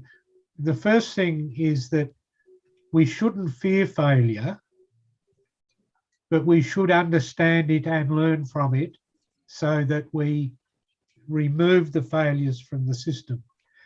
The other thing to recognize is when you're talking about providing experiences with farmers, and let's just say a lot of the technology that we've been talking about today as part of the fourth industrial revolution and the Internet of Things, where you might be using the internet for marketing purposes. You can set up demonstration or simulation studies and get people to do the simulations, so that instead of trading in a real product, you can set up a trial where they can use the equipment, they can look at how the data is collected, they can look at how it's analysed, and they can make decisions on a theoretical basis. And so if you do that effectively, then you'll be able to not just minimise failures, but also learn from any failures that take place. So basically, you're allowing people to trial activities, to experience things firsthand. Right? Instead of just getting up and showing presentations like we have here today, right? Let's just say we were training people to make presentations, right? Right? We'd show them a presentation, perhaps in PowerPoint. Then we'd say to them, why don't you design your own, right? And then they'd do that, and then you'd critique that, and they'll learn from that. and the next time they do it better. And that's the same with all of the different types of technologies that we've been talking about today. That's the first question from Hedy. Bernadetta. Now there was a second question which I'm just trying to find, which is further down. Oh, it relates to self-directed learning. The 7 points I made about effective adult learning, the most effective way that operates is when an adult, when any one of us, for example, around this table, we take charge of our own learning, right? We recognize that we've got gaps in our knowledge, gaps in our skills, and so on, and drive. The reality is most of us need to work with other people. So the self-directed learning concept is about taking charge of your own learning. And that means understanding the gaps in your knowledge, understanding the opportunities, and so on. The second part of the question from Ibu Christina was about the use of robots to help human activities. And the question you've asked me is, will robots help or replace humans? And won't it cause problems if robots help with human activities? My simple answer to that is no. Robots will not replace human beings, but they will be able to do a lot of routine functions that can free you up to do higher value activities. That's one way of looking at it. Secondly, robots and other tools like artificial intelligence can allow you to access and sort and respond to large amounts of data in a very quick and a short period of time and react appropriately. I don't think that robots will replace humans. In fact, they will create a lot of opportunity for us to be more innovative, to be more productive, and ultimately will lead to the creation of new jobs and new opportunities as well. And my other colleagues might have some comments on that as well. Yes, thank you. I think we are agree that Industry 4.0 is not about how robots can replace the human.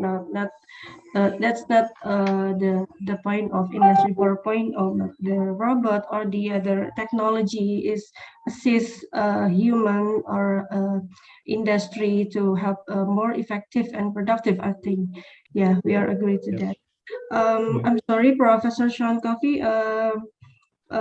For one more question. Yes. I think it's the previous question. It's about definition adults. The question comes from Hedy Setiawan. He says he asked about adults. Seems to that adults are best partner in farming, but in remote area or district, we can see more children to help adult in farming. I think it's definition about it's a point of view from the participant. I think from Hedy about adults.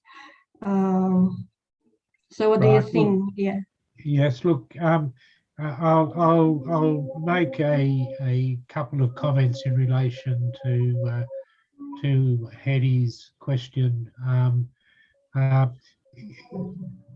Yes, there are situations in which children are involved in farming or involved in the family farm. The first thing that I would say here is that we should be empowering particularly smallholder and family farming systems so that the farms become more productive so that they can free up the children so that they can attend school and get education rather than being farm workers. That's, I guess, one view that I have. Now, the second thing is that children can be very very powerful communicators and teachers for their adults.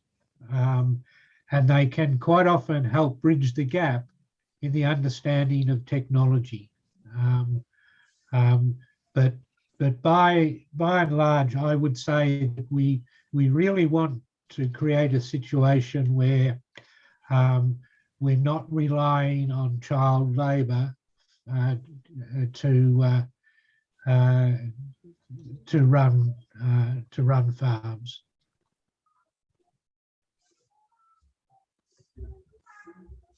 Yeah. Yeah, thank you, thank you, Professor Sean Coffey.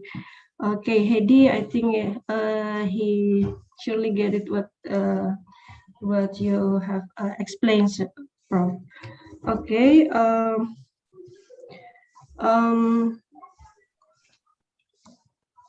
Professor Sean Coffey. Okay. Yep. I think we are going to thank you for your complete answer, for your interesting answer, and then for Dr. Thomas Ubina. Yes. Yeah. Maybe there's a question about maybe in Philippines there is experience about in pandemic era how the small farmer apply the technology. I think what you have done in apply the technology yeah, about the bioethanol, how much effect the pandemic era affect the small farmer of Nipa in Philippines. The small farmer of Nipa in Philippines.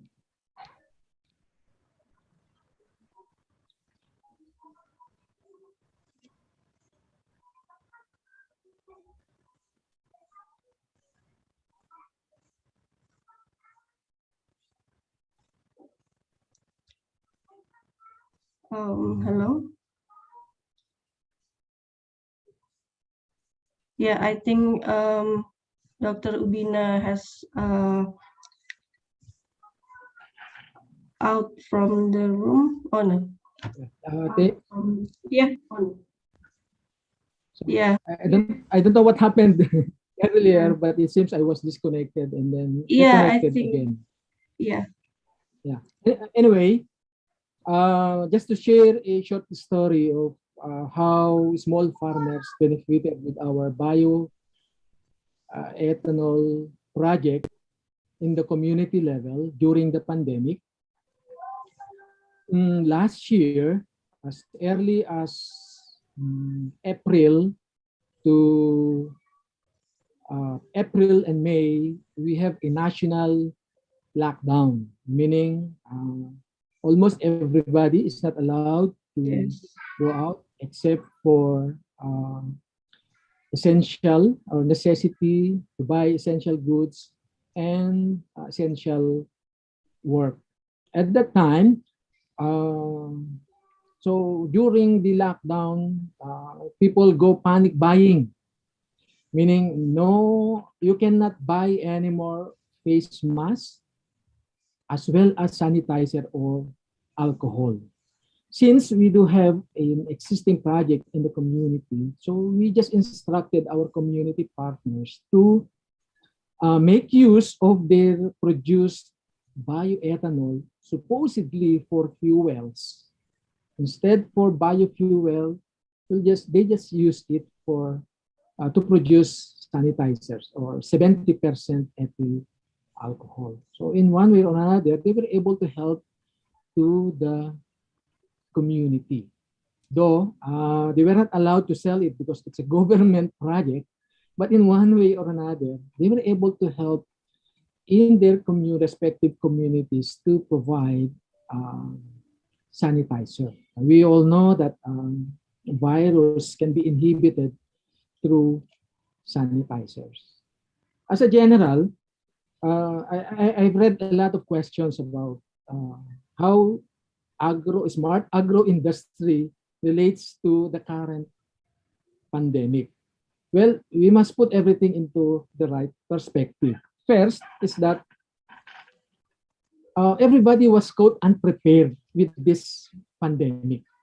Now I'd like to say, if only our government, I mean, perhaps not the Philippine government and the Indonesian government, is really serious and is watchful of what is going on.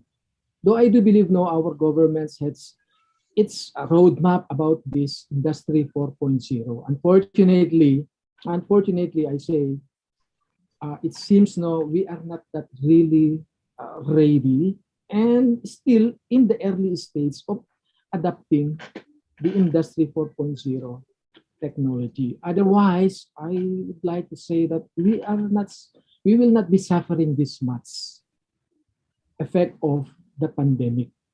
Okay. Why? Because look at Taiwan. They use big data analysis. They use artificial intelligence in their COVID tracing. And so they were able to isolate people, not only those infected, but those with close contact and secondary contact, thus minimizing the rapid transmission of the virus. Now I'm speaking in general, no, when I say Industry 4.0, because Industry 4.0 does not touch only agriculture, but as I mentioned earlier during my talk, no, it touches every facet of our life. Okay, now, second truth is that, as you mentioned also earlier, we should treat Industry 4.0 as a tool, not as a competition to human labor. Humans should master these machines, this technology, for them to become more productive, efficient, and effective in their any activity. Now we go to agriculture. If only, as I said earlier, the government, our government, has already established the infrastructure. I'm not so much sure, no, in Indonesia, but in the Philippines, no, we are not that yet ready. There was an attempt during the during our former president, but it was not pushed through. Supposedly, we have established a national broadband, meaning to say internet connectivity should no longer be a problem in the Philippines, but that project was not established. So I think, no, what our government should do is to really establish first the infrastructure, internet connectivity, up to the remotest barangay or community, and then educate people. So I suppose, no, it's so difficult to educate adult, very adult people nowadays with the current technology. But I do believe if there's that desire, there's always a way how to reach these old people, and also to provide and establish support mechanism. Because usually in the Philippines, most farmers are in the age range of 50 and above. Young people, okay, especially in the 30s and below 30s now, they do want anymore to go into farming. Well, that's something bad if that happens, because who will produce our agricultural goods if nobody would go into farming. So I think the role now of technology is to really encourage young minds, young people to think again and reconsider that there is money in agriculture. There is a good future in agriculture. This is in an assumption that if only our government would really be very serious in adapting these changes in technology, because whether we like it or not, change is inevitable. Everything will be internet-based. In fact, we do not call it Internet of Things now, but instead we call it Internet of Everything. So, young man, Yeah. my challenge to you, equip yourself. Okay? Equip yourself with these technologies. Think ahead, think outside the box. You can do a lot of things. You can help these small farmers or these micro farmers.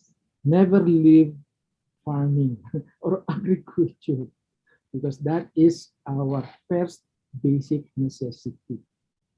Thank you. Yeah. Thank you, Dr. Thomas Vina. Yeah, it's challenge. It's time for the young, for the teenage to develop technology, or to use the technology to help small farmer. Yeah, small farmer. They to help small farmer to to make more productive, I think. Yeah. Okay. Thank you, Professor. I'd like to thank to all of the speaker, Professor Sean Coffey, Professor Zainal Arifin, and Dr. Bina, for wonderful and insightful presentation. And to all the audience, we still have up to 1,000 audience participants until now. Before we close our session, I would like to invite our speakers to give their closing statement to Professor Sean Coffey, Professor Zainal Arifin, and Dr. Ubina. Please give your closing statement to our audience. First from Professor Sean Coffey. Thank you very much, Luanisa. Look, I think for me, what's come out of today is that there is an enormous amount of new technology available to help us improve farming. And we've heard some very, very good examples of that. In theory, this technology is accessible to everybody, small and micro farmers, as much as for big farmers and big businesses. A couple of the challenges that we do face is that ensuring everybody gets equal access to that technology. And there are some challenges in a country like Indonesia, which is so large and where many areas are actually lagging in technology. So part of building capacity and building competence is I guess, about ensuring that we build the infrastructure that's needed to give people access to smart agriculture 4.0, the internet, telecommunications, ICT systems, and so on.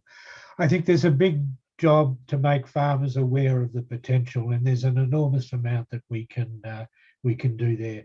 And I think that if we make farmers more aware of the opportunity, give them the opportunity to trial and test and experience the benefits that they can achieve from digital technologies, I think that they'll relish the opportunity to learn and to grow and to make a big impact. And the final thing I'd say is that there's a challenge in this for all of us, to ensure that we communicate, and then communicate some more about the potential, so that particularly our smallholder farmers become aware of the opportunity and then become very hungry to learn and embrace that technology and make change. Thank you very much, everybody. It's been a wonderful afternoon. Thank you very much, Professor Sean Coffey. Can continue. May I also have Professor Zainal Arifin to deliver closing statement, Prof? Okay, thank you, Mbak Anissa. This is a very important webinar. We are presenting at themes Smart Agro-Industry 4.0 in the tropical country. My presentations talking about more specific on that is micro farming, introducing technology 4.0 in micro farming, not to replacing human power, but to enhance human power, add on to the human power, which is our regular farmer. And secondly, it is shortening the distribution channels among the producer to the consumer. And also we can utilize our small land to produce several agricultural products, not only to fulfill the dweller needs, but also it can be a side income to the farmer or to the dweller. So again, a lot of opportunity open up in that ecosystems, especially a new job, especially to the teenagers who kind of reluctant to be a farmer, but maybe they can suitable to play a role as an intermediate. They can be an intermediate between the farmers or the producer to the consumers using this technology. How? For sure, they can widen the marketplace to the producers and also to the buyers. And secondly, they can make a value added to the products, and also they can also make a creation and innovations through the product. Several things can be done. And besides that, introducing artificial intelligence, blockchains, and everything is not going to burden the micro farmer, but it is inviting the third party to play the role, and also the presence of government in order to fulfill basic infrastructures such as telecommunication infrastructures. I think Kenny just asked in the last posting of the chat, Indonesia, actually 95% of Indonesian area, even though geographically we have thousands of islands, 95% is already covered by internet. The problem is from one area to another area, the speeds of internet is different. But again, we can utilize it proportionally in order to introduce this technology. What I mean, the new technology, again, not replacing the human power by introducing robotic humanoid, but instead it is introducing automation system, smart automation system that can capturing all the data from the producer side as well as the consumer side, so the balance between the supply and demands can be guaranteed. Thank you, Mbak Anissa. Thank you very well. Thank you very much, Professor Zainal. Thank you. Now, we're also excited to hear from Dr. Ubina for your closing statement. Thank you. Thank you once again for the opportunity. By the way, Anissa, I'm not a doctor. I'm an engineer. Oh, I'm sorry. Yeah, I'm To sorry. everyone, no? Yeah. No problem. I'd like you to be smart, no? Embrace smart agro-industry 4.0. It's coming. So systematize your processes, manage your activities using technology, adapt to changes, reevaluate frequently, and always think ahead. God bless us. Okay, thank you.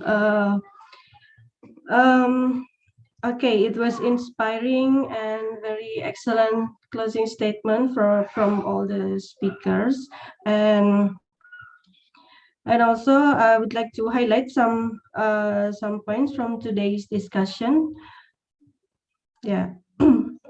From Professor Coffee, educating farmers, revisiting the practice of adult education.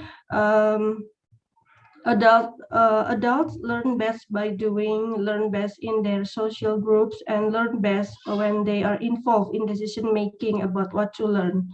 And if you are working to build farmer capacity, then you can improve your impact by thinking and operating as a partner with your farmers. And you shouldn't fear if there are any and you shouldn't fear to failure, and we have to find or remove the failure and find the solution. And from Professor Zainal, improving sustainability of small micro farming. Innovative products, shortening distribution channel, value-added customer relationship, and managing the supply chain. Technology in Industry Revolution 4.0, like artificial intelligence, IoT, 3D printing, robotic, blockchain, drone, virtual reality, and augmented reality. Introducing technology 4.0 in smart micro farming will improve efficiency and productivity. It's clear to see combining blockchain technology and AI is going to transform every industry. Artificial intelligence and blockchains are going to lead to enhanced efficiency in business process, higher quality service and products.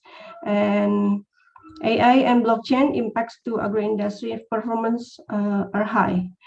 And from Dr. Ubina, Thomas D. Ubina, about bioethanol, help mitigate effect of climate change. Agriculture 4.0 is an agricultural phase where practices, method, and techniques incorporates and integrate digital technology, including ICT and the internet systematize the process. And also role of government, student, college student, and industry is very needed this pandemic era to we have to get together to help to assist a small farmer and to increase the small enterprise to become forward. And also I think it is close our session of today, our session discussion session. And for the audience, you may give applause to the wonderful speakers for today by clicking the clapping symbol in the bottom of the Zoom screen. Thank you. I really appreciate it very much. And yeah, I'd like to again to thank so much to the speaker, Professor Sean Coffey, Professor Zainal Arifin, and Associate Professor Thomas D. Ubina for all the wonderful and insightful presentation and interesting discussion. Thank you, Prof. Thank you. Yeah. Izin live ya. Baik, Bapak. Thank you. Terima kasih. And I would like to turn the time over to the host, Master of Ceremony, Mrs. Ira. Okay, Mrs. Anissa, thank you so much for leading the session. Yeah. Okay. Yeah, well, ladies and gentlemen, that's all we've got for you here today. We hope you have learned and enjoyed the presentations and the discussion as well. Thank you to participants for the participations. And before we sign off, we'd love to invite you to attend the general lecture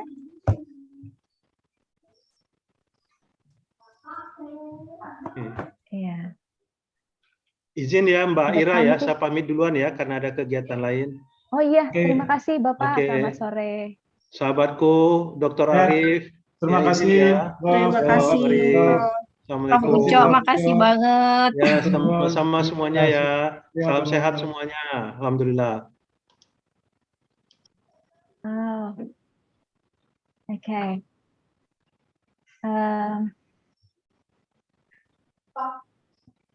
Yeah, the committee, please show us the banner.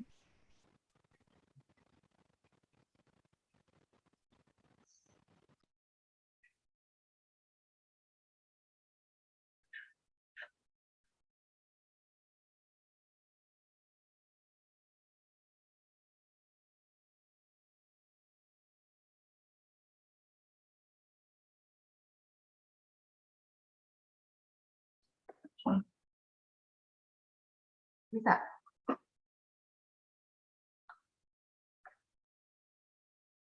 Ah, here it is. Okay. Yeah. Next Thursday. Yeah, next Thursday. Yeah, next Thursday on 29th July at 9 a.m. Yeah, the general lecture on the uses of microalgae in animal feeds and nutraceutical products. Okay. Yeah, looking forward for your participation then. Okay, to end up, on behalf of College of Vocational Studies, IPB University, thank you so much for joining us. Have a good day. Wassalamualaikum. Waalaikumsalam warahmatullahi wabarakatuh. Waalaikumsalam, terima kasih. Thank you very much. Terima kasih. Terima kasih. Alhamdulillah, selesai. Terima kasih, Bu Ira. Terima kasih Oke, semuanya. sukses ya, selamat dan sukses ya. Terima kasih, Pak. Pak. Sami-sami.